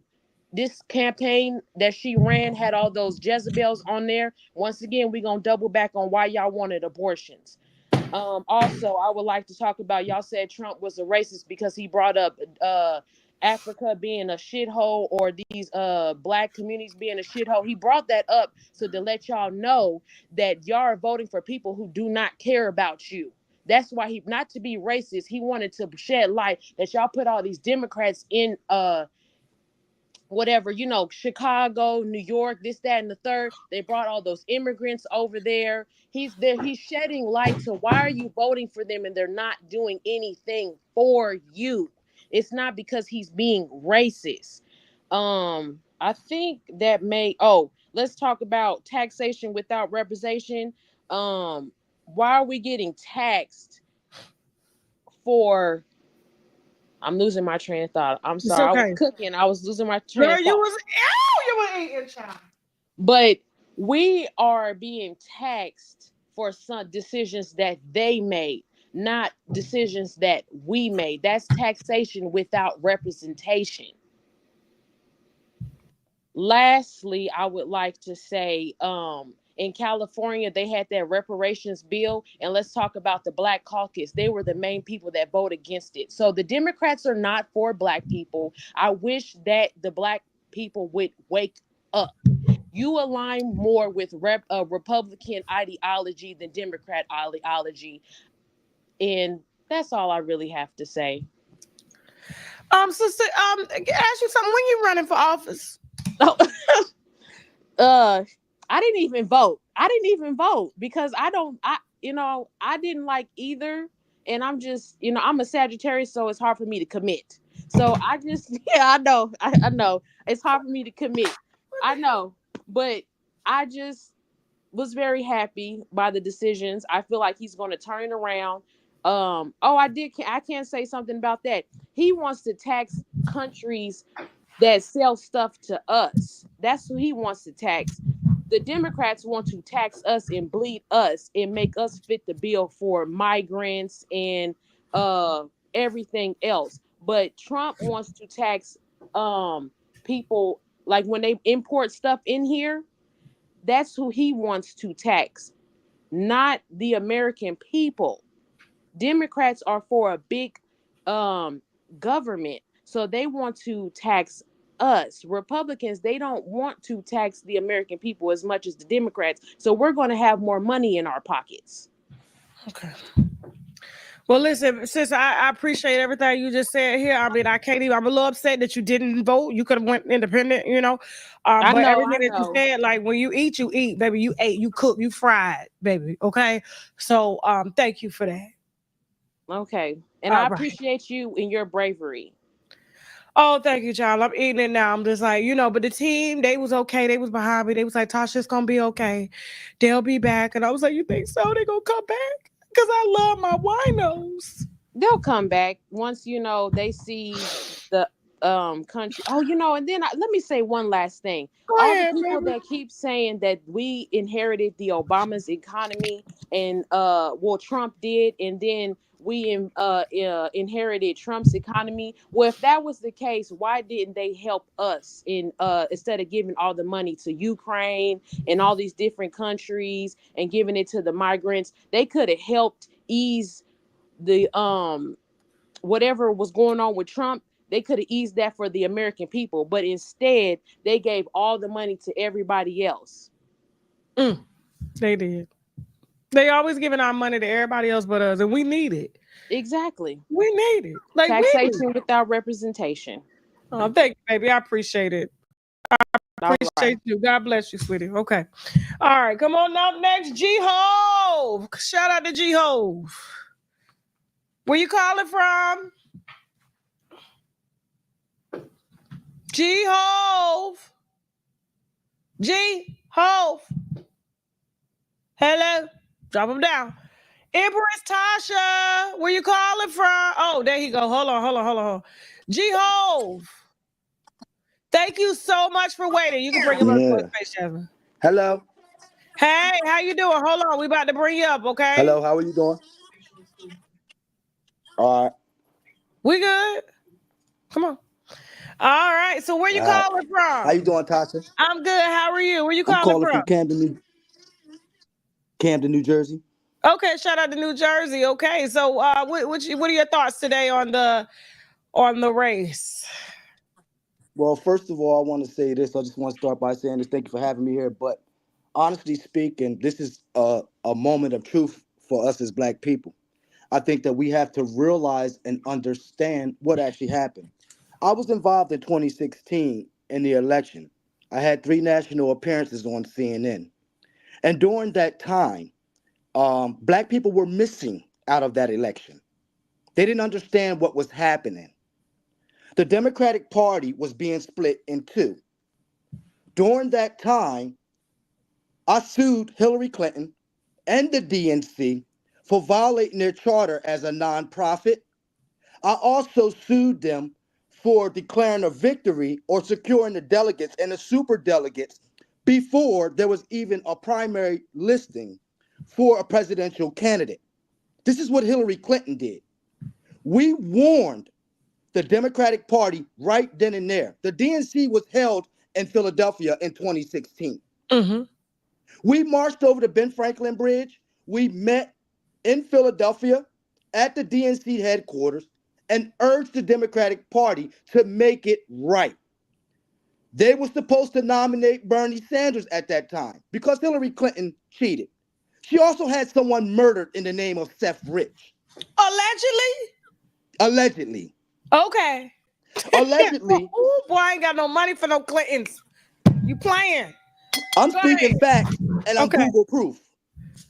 Okay. So Seth Rich was murdered Mm-hmm. because they wanted his laptop because he was given information at the time to Julian Assange, who was a reporter, a whistleblower on the Democratic Party. The Democratic Party killed that man. They also killed someone in the name of Darren. I forget his name, but he was an activist who brought up and started talking about what actually was entailed with Black Lives Matter, why they were even assembled, why Hillary Clinton used them, and why ultimately now they all have houses and all we have on our fucking streets are Black Lives Matter paintings. And posters. Go ahead. And posters. Yeah. Okay. On my first appearance on CNN, I told them, because I'm dealing with the numbers. I'm on the ground with tens and thousands of organizations who are coming from all across the world and swing states all across the world to Philadelphia. And what ended up happening is we deal with the numbers. So as they're doing their vote tally, they're saying Hillary Clinton has 85% of the vote to be the nominee to face Donald Trump. Well, we're on the streets. We're in the blighted communities. We're in the battleground states turning the vote. So we know exactly what's going on, and our vote tally totaled 55%. So if we had 55% of voters that said they would never vote for Hillary Clinton, right? Then how the hell could she win? The Democratic Party took it upon themselves to tell us to get in line like sheep. They brought Obama, Oprah Winfrey, and others alike to pander to the Black community for their vote. We did not get in line like sheep. In fact, what we did do was build a coffin on the third day of the DNC. As voters were coming in from all over the country, all across the country, we deregistered them from the Democratic Party. Those that deregistered from the Democratic Party killed over to third parties, whether it was Libertarian or Green Party. And we told the Democrats to fix it. They would not. So you got Trump. That's how you got Trump. Fast forward to 2020. The Democrats stick the fucking election up. They have people voting who aren't even fucking alive. In key states. Yes, this was going on. Okay? Okay. This is the real truth. Okay. So, on my third appearance on CNN, I told them once again that this revolution started with Bernie Sanders, but it would not end with Bernie Sanders. For us, it was about breaking the party up, doing voter education in our communities, and teaching our Black people about what's really going on. Lyndon B. Johnson told you that he would have you voting for 200 fucking years for the Democratic Party. And that's what the fuck you've been doing. The Democrats have done what for you? And here's a question. We have urban communities all across this country. Not a damn Republican governs our urban communities. Our urban communities are governed by nothing but Democrats. So when you talk about who your fucking oppressor is, that is your oppressor. That's your fucking oppressor. You don't vote for fucking Republicans. You don't cast a vote in your urban communities for Republicans. You cast a vote for Democrats. The ignorance of our people to do simple research. When Donald Trump was telling you, they had it on telling you about Roe versus Wade. Did any of you stop to go and look at the fucking legislation of Roe versus Wade? He put the control back into the hands of the fucking states. Meaning this, let the states decide how they want to handle rights of women in terms of putting it to a ballot, a referendum, or a ballot challenge, yo. Taking it out of the hands of the fucking federal government. Do you understand that, Black women? 83% of you go to the poll in the last 200 fucking years since Reconstruction has happened, when you brought your ass from down south up here to the East Coast. Because jobs were not moving fast enough down south. It's the whole fucking reason you became a Democrat to fucking begin with. And you've been voting that way ever since. Not because these people are doing the will of you. Again, I ask you, go Google right now. You name me one urban community in the fucking entire United States of America that's governed by a Republican. We have none. Black women, you lead the polls. It's you that drag our asses to the poll. 83 and 93% turnout, black women for the Democrats. So who's been saving the Democratic Party's ass year, election after election after election after election? You have black women. So when you speak about who our oppressors is, and when you talk about what's going on, you are partly responsible for our demise because you keep dragging our asses to the polls and we go right behind you. You want to know why we do it, black women? Because we love you, we respect you, and we know how to tuck our nose. Shit, we don't have nothing to do with these politics. Our black women, we're going to go cast this vote, get this shit over with. But you see how it's affecting us, and you see how it's going to affect your children down the line. You guys are uneducated in politics. That's the problem. You weren't taught economics in school. That's the problem. You weren't taught how to love a man, respect him, be submissive to him. You was taught how to use him or do without him. That's what you was taught. Carried over from your grandmothers to your mothers to your aunts and now to you, and you passing that shit on to your children. Meanwhile, you spewing this rhetoric about abortions and this, that, and the third. You're killing babies out here. Because you can't keep your legs closed? Because you won't make them put a condom on? No man, no judiciary system, no form of government has the right to tell a woman what she can and cannot do with her body.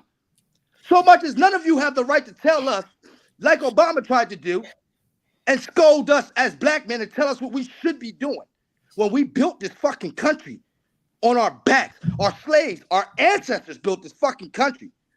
So unless y'all really ready to die, really ready to go to war for our people, really ready to change the dynamics, shut the fuck up and accept what happened. Learn how to organize in your fucking communities, yo. Learn who's who in your communities, yo. Learn who has your best interest in your community, yo. Get the people in office that are stealing the fucking money in the Democratic Party out of your respective communities, yo, and then change will come. We don't have 8 years to wait around for Kamala and say, I need 4 more years. You guys, I started it. I need 4 more years. You want us to elect her again? She was in office for 4 years. And guess what, guys? Roe versus Wade was in legislation while Biden and her was in office. So if it was about saving your women's rights, they would have did that shit in the 4 years when it first happened. It would have been the first thing on their priority list. You know what? Let's go ahead and handle Roe versus Wade. But you know they didn't do that. You know what the fuck they did? They kept it in play in the hands of those 13 states that signed on to it. Okay. And then they used that shit as a platform because they knew you would use your emotions. Your emotions would drive you to the polls. And they thought they would bring the black man out and we would follow along. Except that's not what happened. We are providers and protectors of you women. Okay. You are supposed to do what? Mr. Hove, my husband says you got to stop cussing. He agrees with everything that you're saying, but he said you got to stop cussing though. Like I apologize. It's okay. It's okay. All right, go ahead. Rhetoric, wrap it up. 30 seconds. Wrap it up. Go ahead. But the rhetoric with a lot of y'all black women, man. Okay. Y'all got to stop it. Open your eyes to see who our oppressors is. We wouldn't be in this situation if y'all wouldn't keep running to the polls and voting for these individuals who do nothing for us, do nothing for your children and your communities. They do nothing. This is why we have nothing in our communities. This is why our children are killing each other on these streets. This is why there's no order.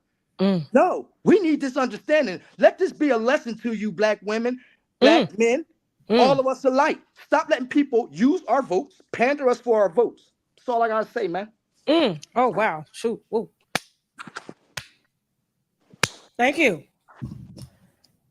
He reads. Woo. Hey, y'all, I am not here to judge y'all, so y'all want me to get back and forth with you. I'm not doing that. That's not what I'm here for. This is for y'all to get it out, okay? Y'all want to drag me? I ain't going to say nothing. I'm going to sit up here and be like, you're right, okay? Empress Tasha. Hey, Go Tasha. ahead. Hey, baby, where you calling from? New Jersey. Shout out to Jersey. You just had your partner in crime from Jersey. I'm not in Camden. Okay. What's going on? I just wanted to say thank you, and thank you for going out to vote and all of your supporters. I did vote. Okay. And I voted for Kamala. And I believe it was more of pressure from family and friends. I think a lot of people, they vote based on their family dynamics. And I think that was a part of me. and I didn't stand up and vote for the way I believed I should have voted for myself. And I probably should have voted for Trump because he's a businessman. He knows the economy. He knows economics. A lot of things that we don't know, he knows. Yeah. And he stands up for us. He stands up for America, and he stands up against these other countries.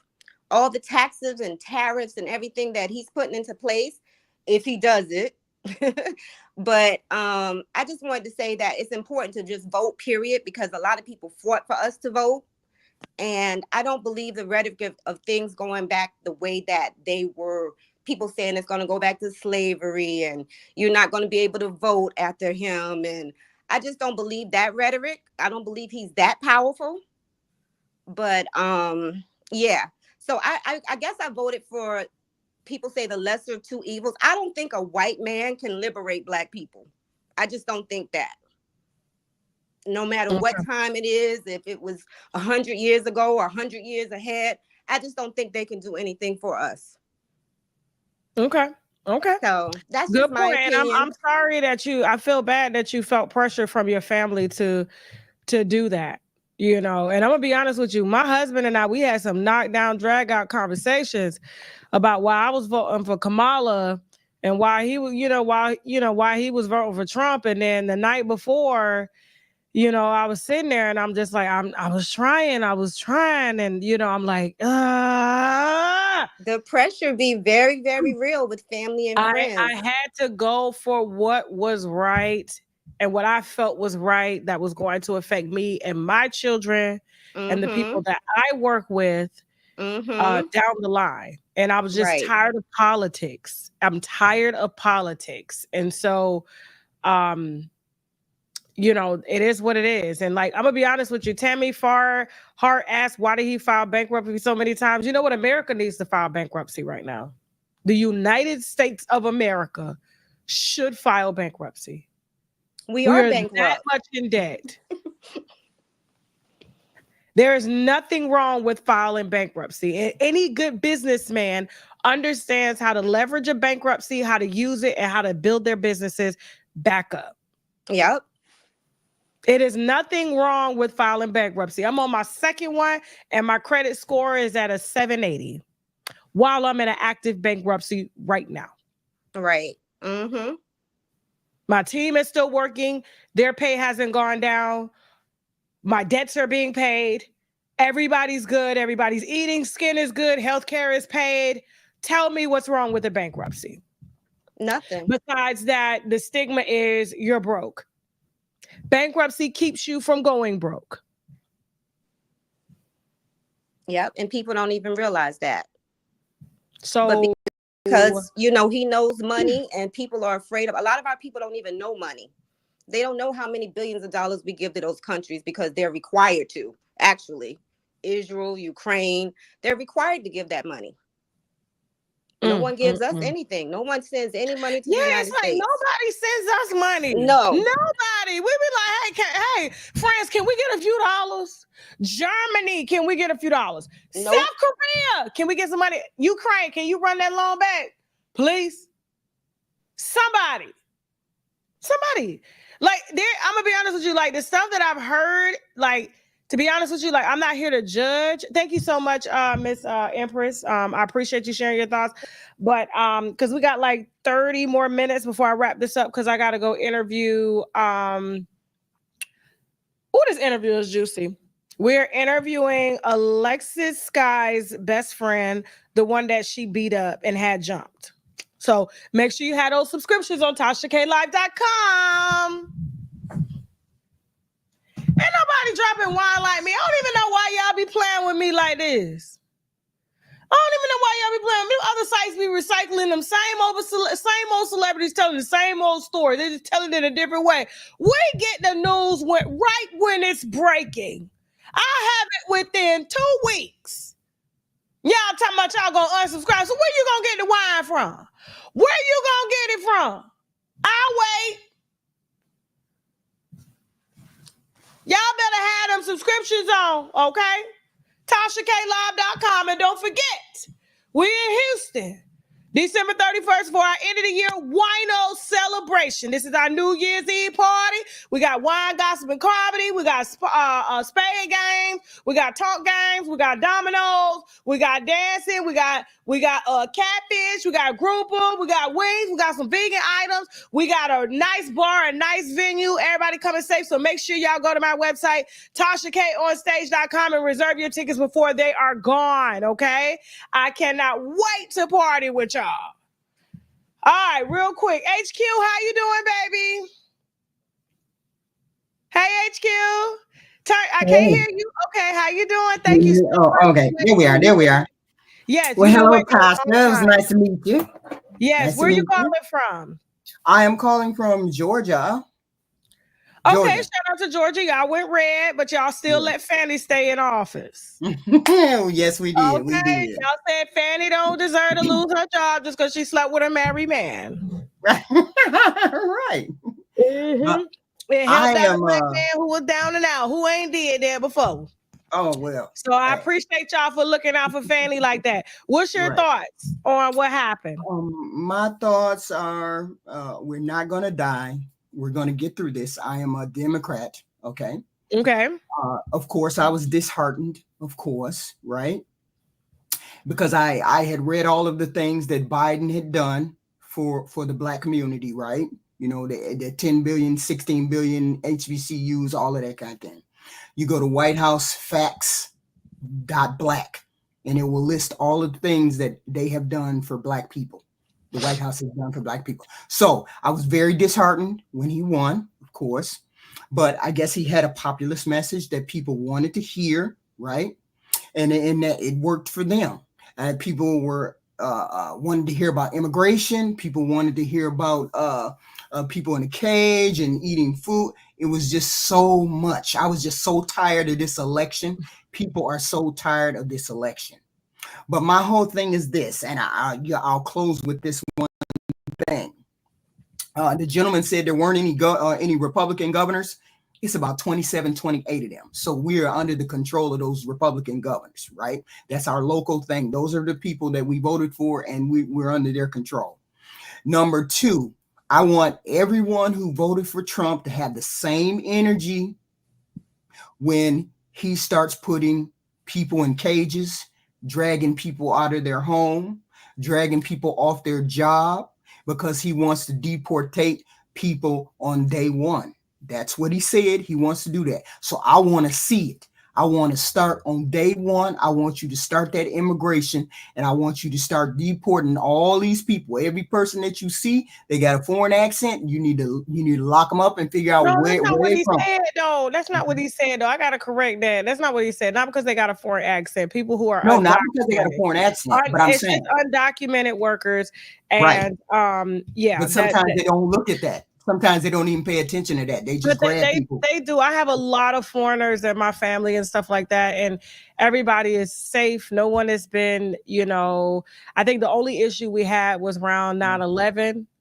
When, a lot of my family members and friends were here, from overseas and stuff like that. And if you had a certain name, they was, dragging you in, ICE and stuff like that to, question you. But for the most part, like they just want you documented.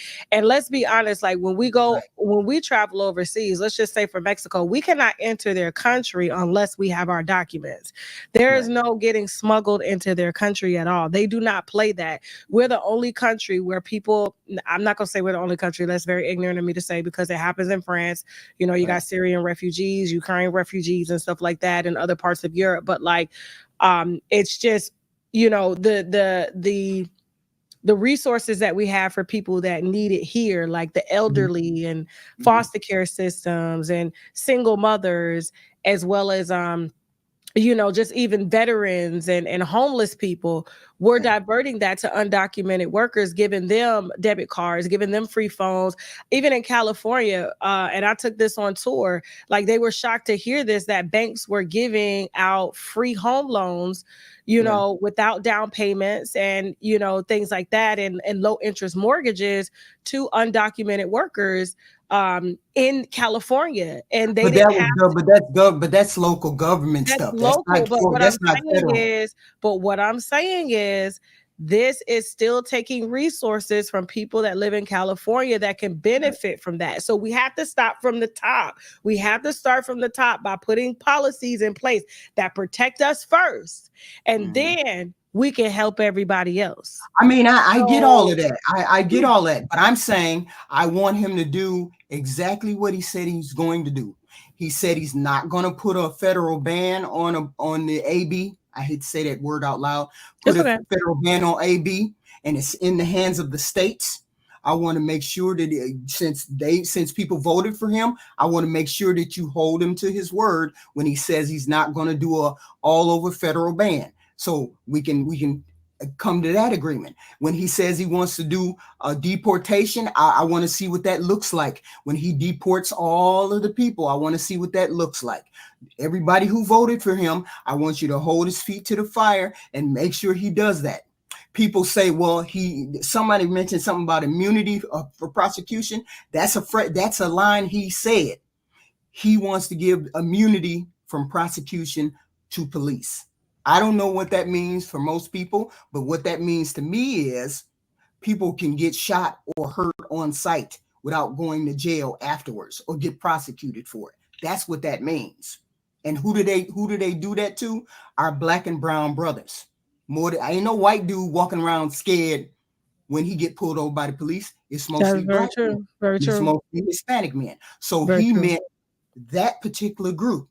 So I'm hoping that there's guardrails in place, fine and dandy. People love them some Trump and they get it. But I'm saying for us on the other side, this is scary.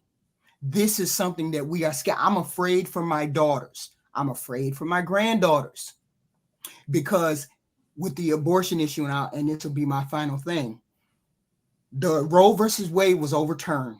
It was turned over to the states. Great. But what if all of the states decide they want to have a total ban of abortion? What happens then? That means if you want to have an abortion, and me, if you want to have an abortion and I don't, that means your rights are negated. You don't have the right to have an abortion, and I have a right to have an abortion or whatever. That means one of us is not being represented by this country if there's a total ban with abortion. So I'm one of those people that believe it should be at least legal, and then you can have the decision to make if you want to have one, and I can make the decision if I don't want to have one. But if it's an all over ban, that means one of our rights is going to be violated. Okay, that's the whole point of not giving it to the states, because if we give it to the states, all of the states can say no more abortions and nobody can get one. And you know, and I know women will die if this happens. Okay. I appreciate you. Thank you so much. And I did not mean to interrupt you. I'm sorry. I just had to correct that little part. But I totally agree with everything that you said. And thank you so much for sharing your thoughts. Okay. Thank you. Okay. Anytime. Nice to meet you. You too, Mama. Bye. All right. Micah Brown, how you doing? Where you calling from? Hey, Tasha, how you doing? I'm calling from where you calling from? Can you hear me? Oh, okay. Yeah. Calling from Decatur, Atlanta, if you don't know. All right, shout out to Decatur. Now, were you part of the 88% that voted MAGA? No, I was not. Okay. All righty. So obviously you voted for the other side, or did you vote? No, actually, I voted for Kamala this election cycle. Okay. And the reason why I voted for Kamala was because between the two, Kamala was the one that actually was able to articulate a plan versus having concepts and constructs of a plan that was basically built for no one not like me in the tax bracket. That basically he is benefiting, which is okay. For those that decided to vote for Trump based upon whatever your specific needs are. It's not about trying to bash, you're just trying to make sure that we are all educated.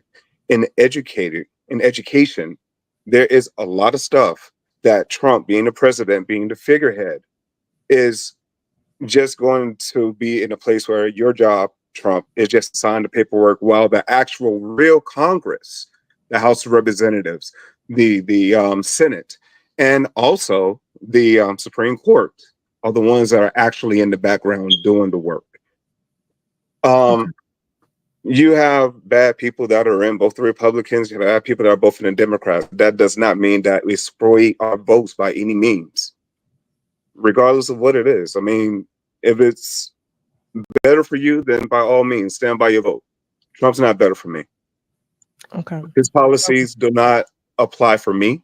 His moral standings do not apply for me, nor the people that he surrounds himself apply for me as well. If there's one thing that cannot be denied, is there's Trump's actions. If there's one thing that cannot be denied, is the people that surround Trump. If there's one thing that cannot be denied, it's that, hey, this right here is probably the soul of America.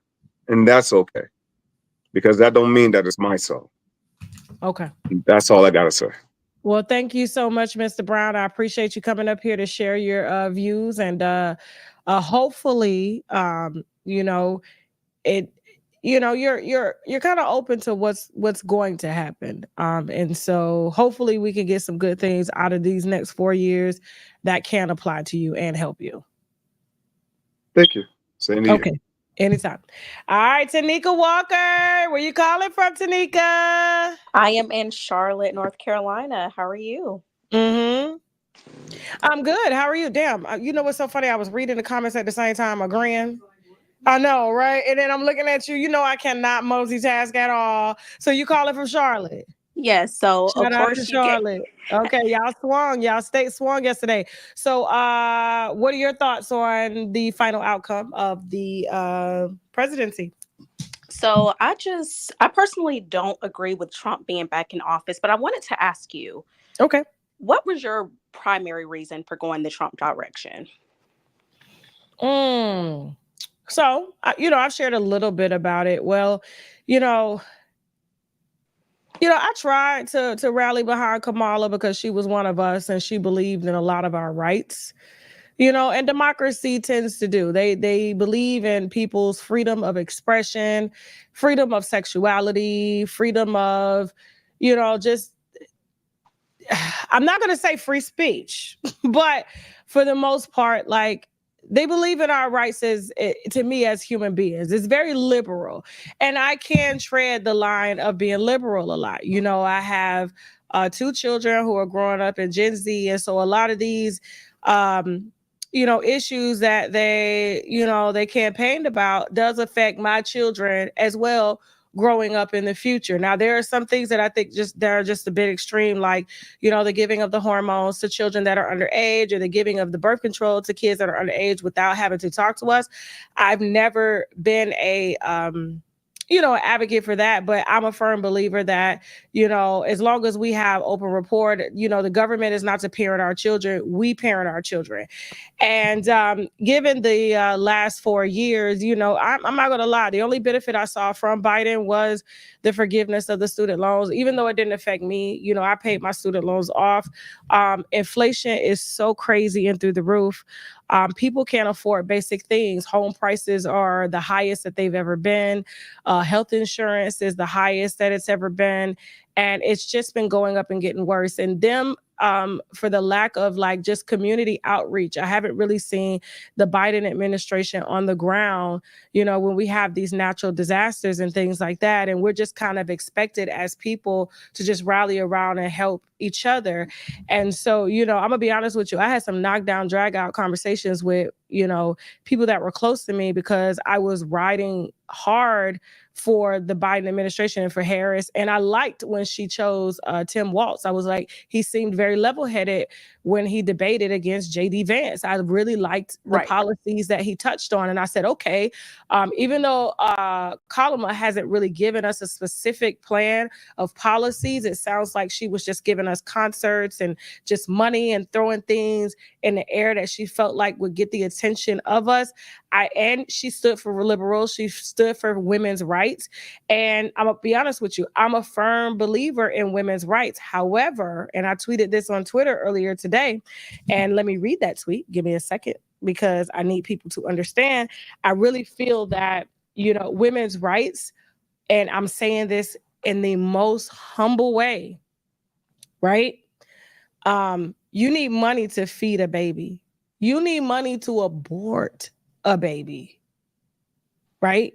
And so for me, it was just like, what do we do if we have no money? Now, I saw a subscriber here saying, Amber Lee saying, Tasha K is just thinking about money. My team doesn't even know this, but there was a time where things got so low, right, that I opted to not take a salary for 1 year to pay their salaries. And Nice. I'm used to living off of one income, and 15% of my husband's income is the way we've done it. And so I've sacrificed to save my business and things like that. So for the mere fact that y'all say that and have commented that I'm just about the money, it is about the money, because I have a total of almost 10 people, that's not including outsourced people that we have that work for us full time. And what am I supposed to do? And what am I supposed to tell them? And they depend solely on the production of what we do, that I can't pay them because inflation is through the roof. And every time you turn around, the Democrats and the House is sending money elsewhere, and it's affecting us right here. And they're giving to everybody else but us. So the mere fact that y'all will open up y'all mouth to say that the thing that's on my mind is money, when that's how we pay our basic bills. And I don't live a lavish lifestyle at all. I live very regular. I don't have name brand purses. I don't have these earrings here, Aldo's. I do not play with that. Money is not my goal. That is not why I got into this business. That is not why I do what I do. I do what I do out of pure purpose. And at the same time, I have to understand that the purpose that I am fulfilling helps people that work with me to feed their families. So Tasha, I will say this, and I'll be really quick. And thank Go you so ahead. much for I want to read my your tweet. perspective. Hold your thought, because I want to read my tweet when it comes to women's rights. And I want to say this. And I know a lot of people are going to get offended, right? But let me say what I got to say, because, I said I was going to wait to the end of the show. So I'm glad that you called and asked. Okay. And so when you're ready to read and drag, baby, I'm open and I'm not going to argue with you. Okay. So I said, hold on. And they caught the tweet, which is cool. I said, Kamala, and I know I'm saying her name wrong, Kalama or Kamala, whatever, is a loser. And I said, even before she lost this election, and to think that I almost voted for this loser, I told every single one of my viewers to vote for Kamala on my tour. On my tour.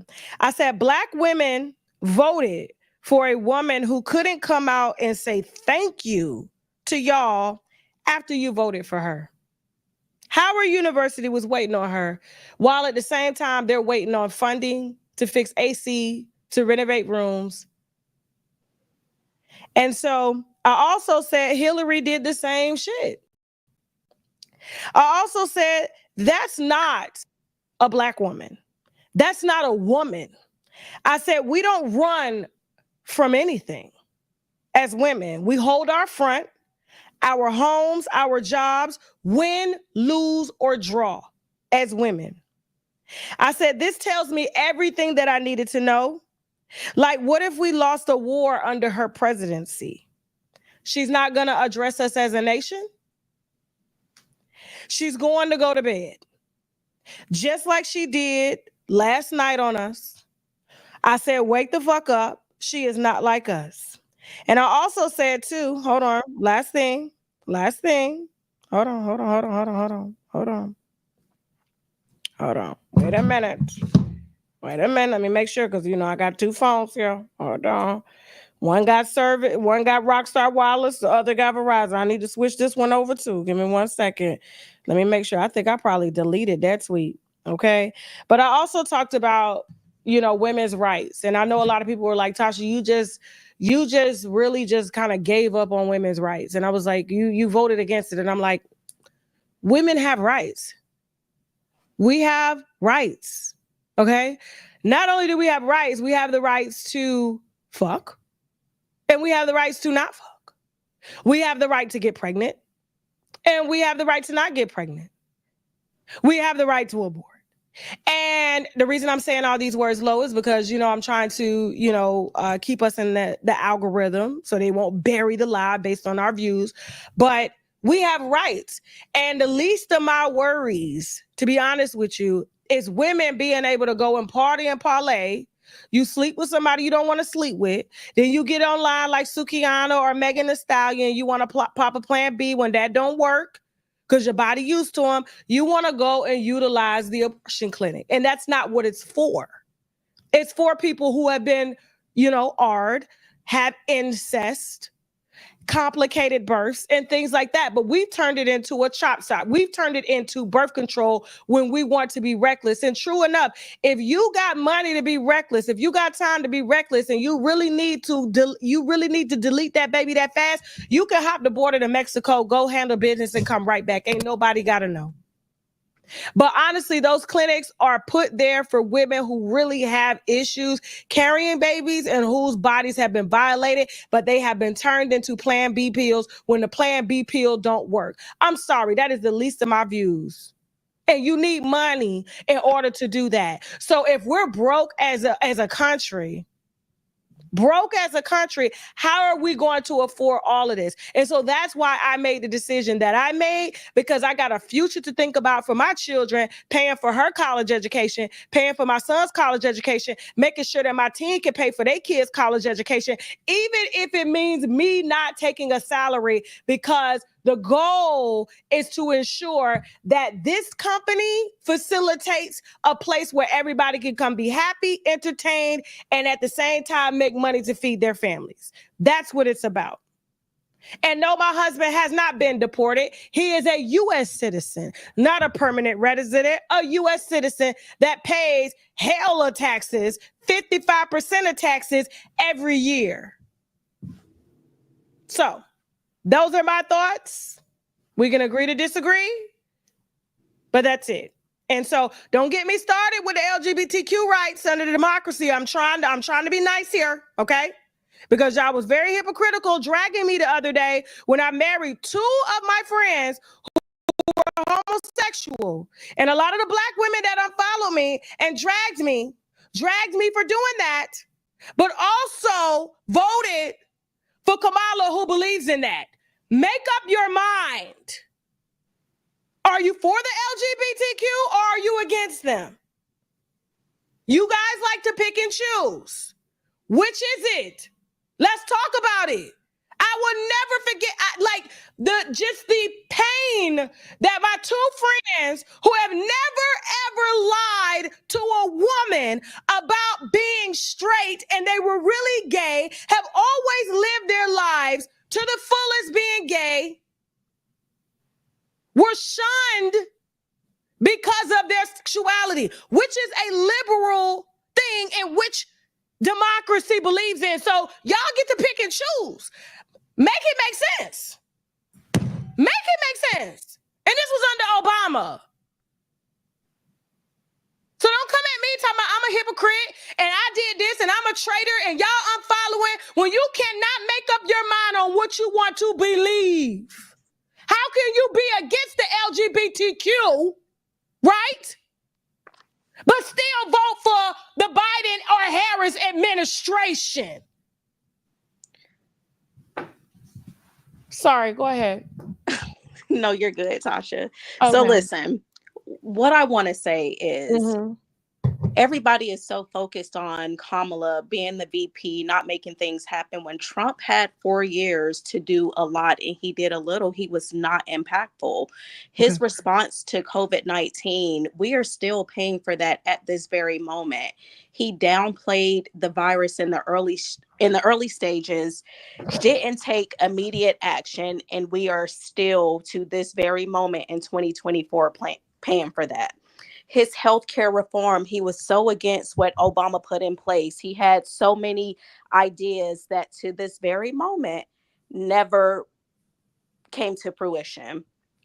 He added to the national debt crisis. So we keep hearing what Kamala can't do, what she didn't do as the VP, but how in the hell was Trump impactful? That's why I didn't go in the Trump direction, because he was not impactful as the president. And I mean, I'm open to the dialogue as far as how he was. What did he do for you, Tasha? I don't disagree. I don't disagree with anything that you're saying at all. I really don't. You know what I'm saying? I am not the biggest Trump fan at all.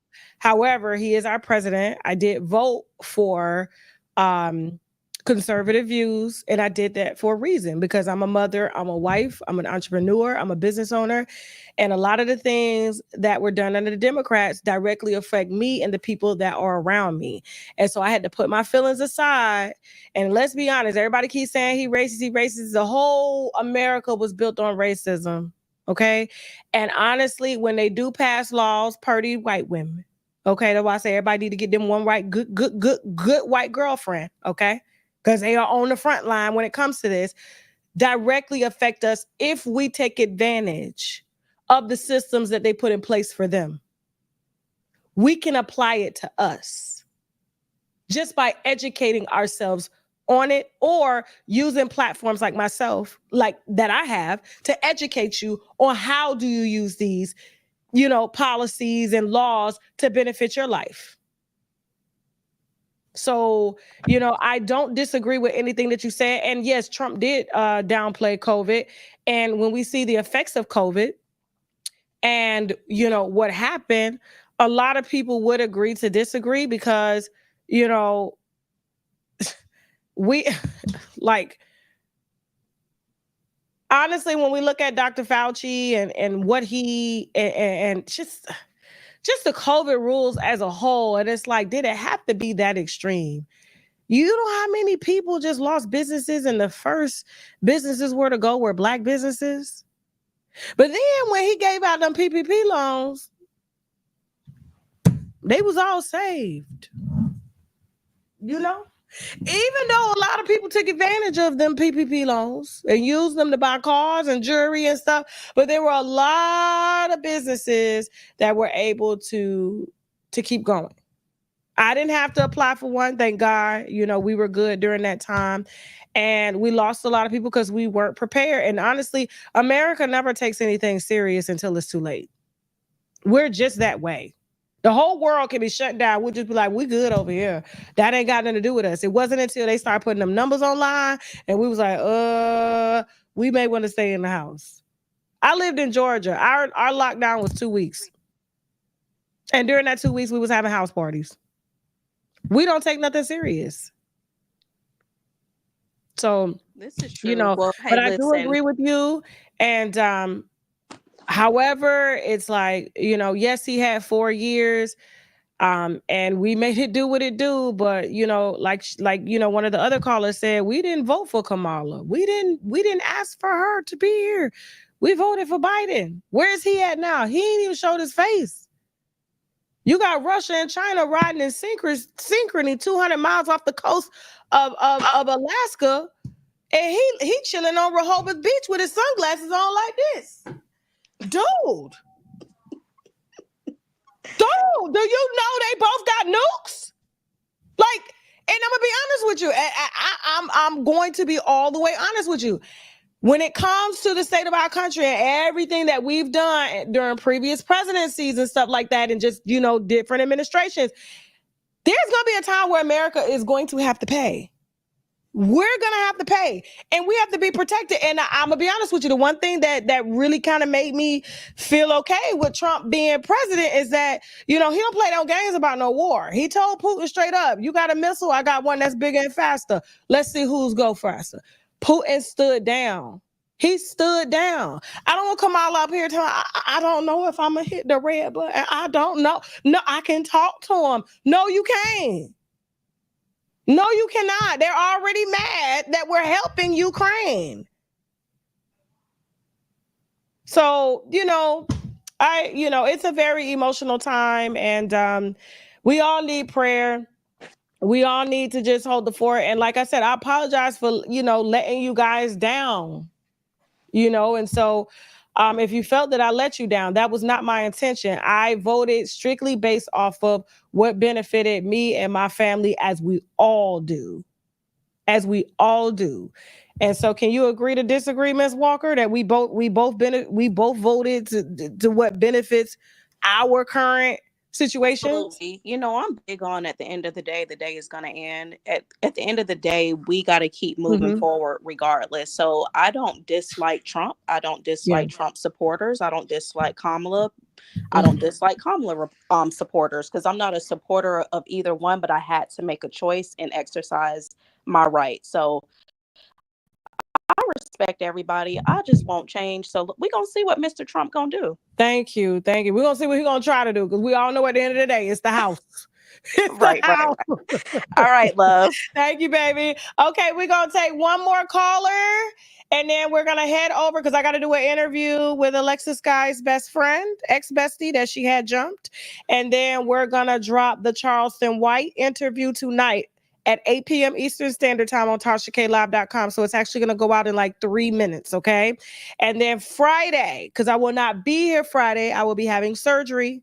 We will drop Angel Love's Baby Daddy's Male Lover, okay? Y'all told me to go get that. I went to get that. Come back with that, and we can split that. Get that.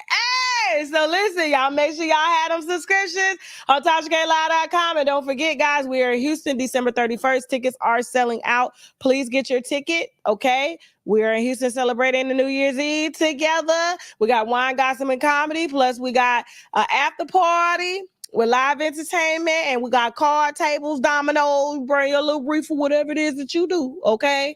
Liquor and everything, and we gonna party in Houston, all right? So, all right, last caller. I'm sorry I couldn't get to all of you guys. I really wanted to, and thank y'all so much for participating. Oh my gosh, thank you. Miss D Fox, how you doing? Miss D? Hey there, Tasha. Hey, baby, where you calling from? I'm calling from Fayetteville, North Carolina. Shout out to Fayetteville. Okay. But I'm a Jersey homegirl, though. I've only been here in North Carolina for 13 years. I was born in Camden, New Jersey. Yeah. Okay, Born and raised in Camden. What are your thoughts on the election? Well, I'll tell you, I'm 61. This was the hardest election I have ever been involved in. I did not feel good about either candidate. I didn't feel good about Kamala. She didn't answer questions like I wanted her to ask. She didn't get directly to the point. She did a lot of repetition answers over and over and over again. So I wasn't really well with her. Trump I was already not really into Trump for the things that, he has said and acted out and spoken, hurt us people and everything. So I really wasn't into him. But when it came down to the wire, I did vote Kamala. I did. Okay. I am a little disappointed that she did not become president. But as I look over it now and I look about it in hindsight, perhaps that was the greatest choice that she did not become president. I'm saying Trump, I'm not really into Trump, but one thing I have looked at about this election, Trump is not a very nice person. I think some of us may agree about that. But one thing I like about Trump brought the dirt out of the darkness. He put light on the dirt, although he can be dirty too, but he put light on the things that we've had rosy colored shades on that we did not see about our government, our senators, our White House, and decisions that have been made that we've had no part in, things that they woke up at 3 o'clock in the morning and deciding bills that we had no knowledge of. And, this happened on the Democrat side and it happens on the Republican side. So my thing is, I say, and I'm going to make this real short and sweet. To me, I'm spiritual. God is our president, as far as I'm concerned. So no matter if you put a red up there or if you put a blue up there, God's hands is going to lean in and protect and cover us and protect us. I am not going to be fearful of no one. I don't fear anyone but God. I don't fear Kamala and I don't fear Trump. But I hope and pray that Trump will try to do what he can do. We'll see what he does. That's all I can say. And I Okay. want you to hold your head up high and understand this from a 61-year-old. Yes, When ma'am. you vote, that's a personal, private choice. Yes, Nobody ma'am. needs to try to shame you for your choice of who you Yes, voted ma'am. for or didn't vote for. That's private. When we go into them little cubicles, we can go in there talking about we voting for Kamala and go right in there and vote for Trump. Or we can do just the opposite. I'm voting for Trump. Get in that private booth, we're going to vote for who we want to vote for. So Yeah. no more people coming at you trying to shame you about your choice that was your personal choice and you voted for whom you wanted to vote for. I Thank did you. too. And I love you. I want I the Lord love to you too. continue to bless you. And I've really enjoyed this here conversation. It's been great for me tonight. Thank you. All Thank right. you. Thank you. We love you too. We love you too. Okay. And so happy early Thanksgiving to you guys. Happy early Thanksgiving to you, Miss Fox. Okay. I know you cooking. You sound like you can throw down. I am. I know you sound like you can cook. Like I want them wings right now. So good to see you, Tasha. I love you. I love you too. Thank you All right. so much. Okay. Boy, I can smell Thanksgiving. Nah. I'm gonna be eating African food, Lord Jesus. Here's the thing. Okay. Thank you guys for just being a good sport. And sharing your thoughts up here. I know you're not too happy with me, and that's okay, but my job is to make you happy. And I'm going to do that with this Charleston White interview that you are going to enjoy, with him spilling the entire RICO scheme that Shirley Strawberry's husband had and was running with the permission, allegedly, with Steve Harvey. Okay. And much, much more.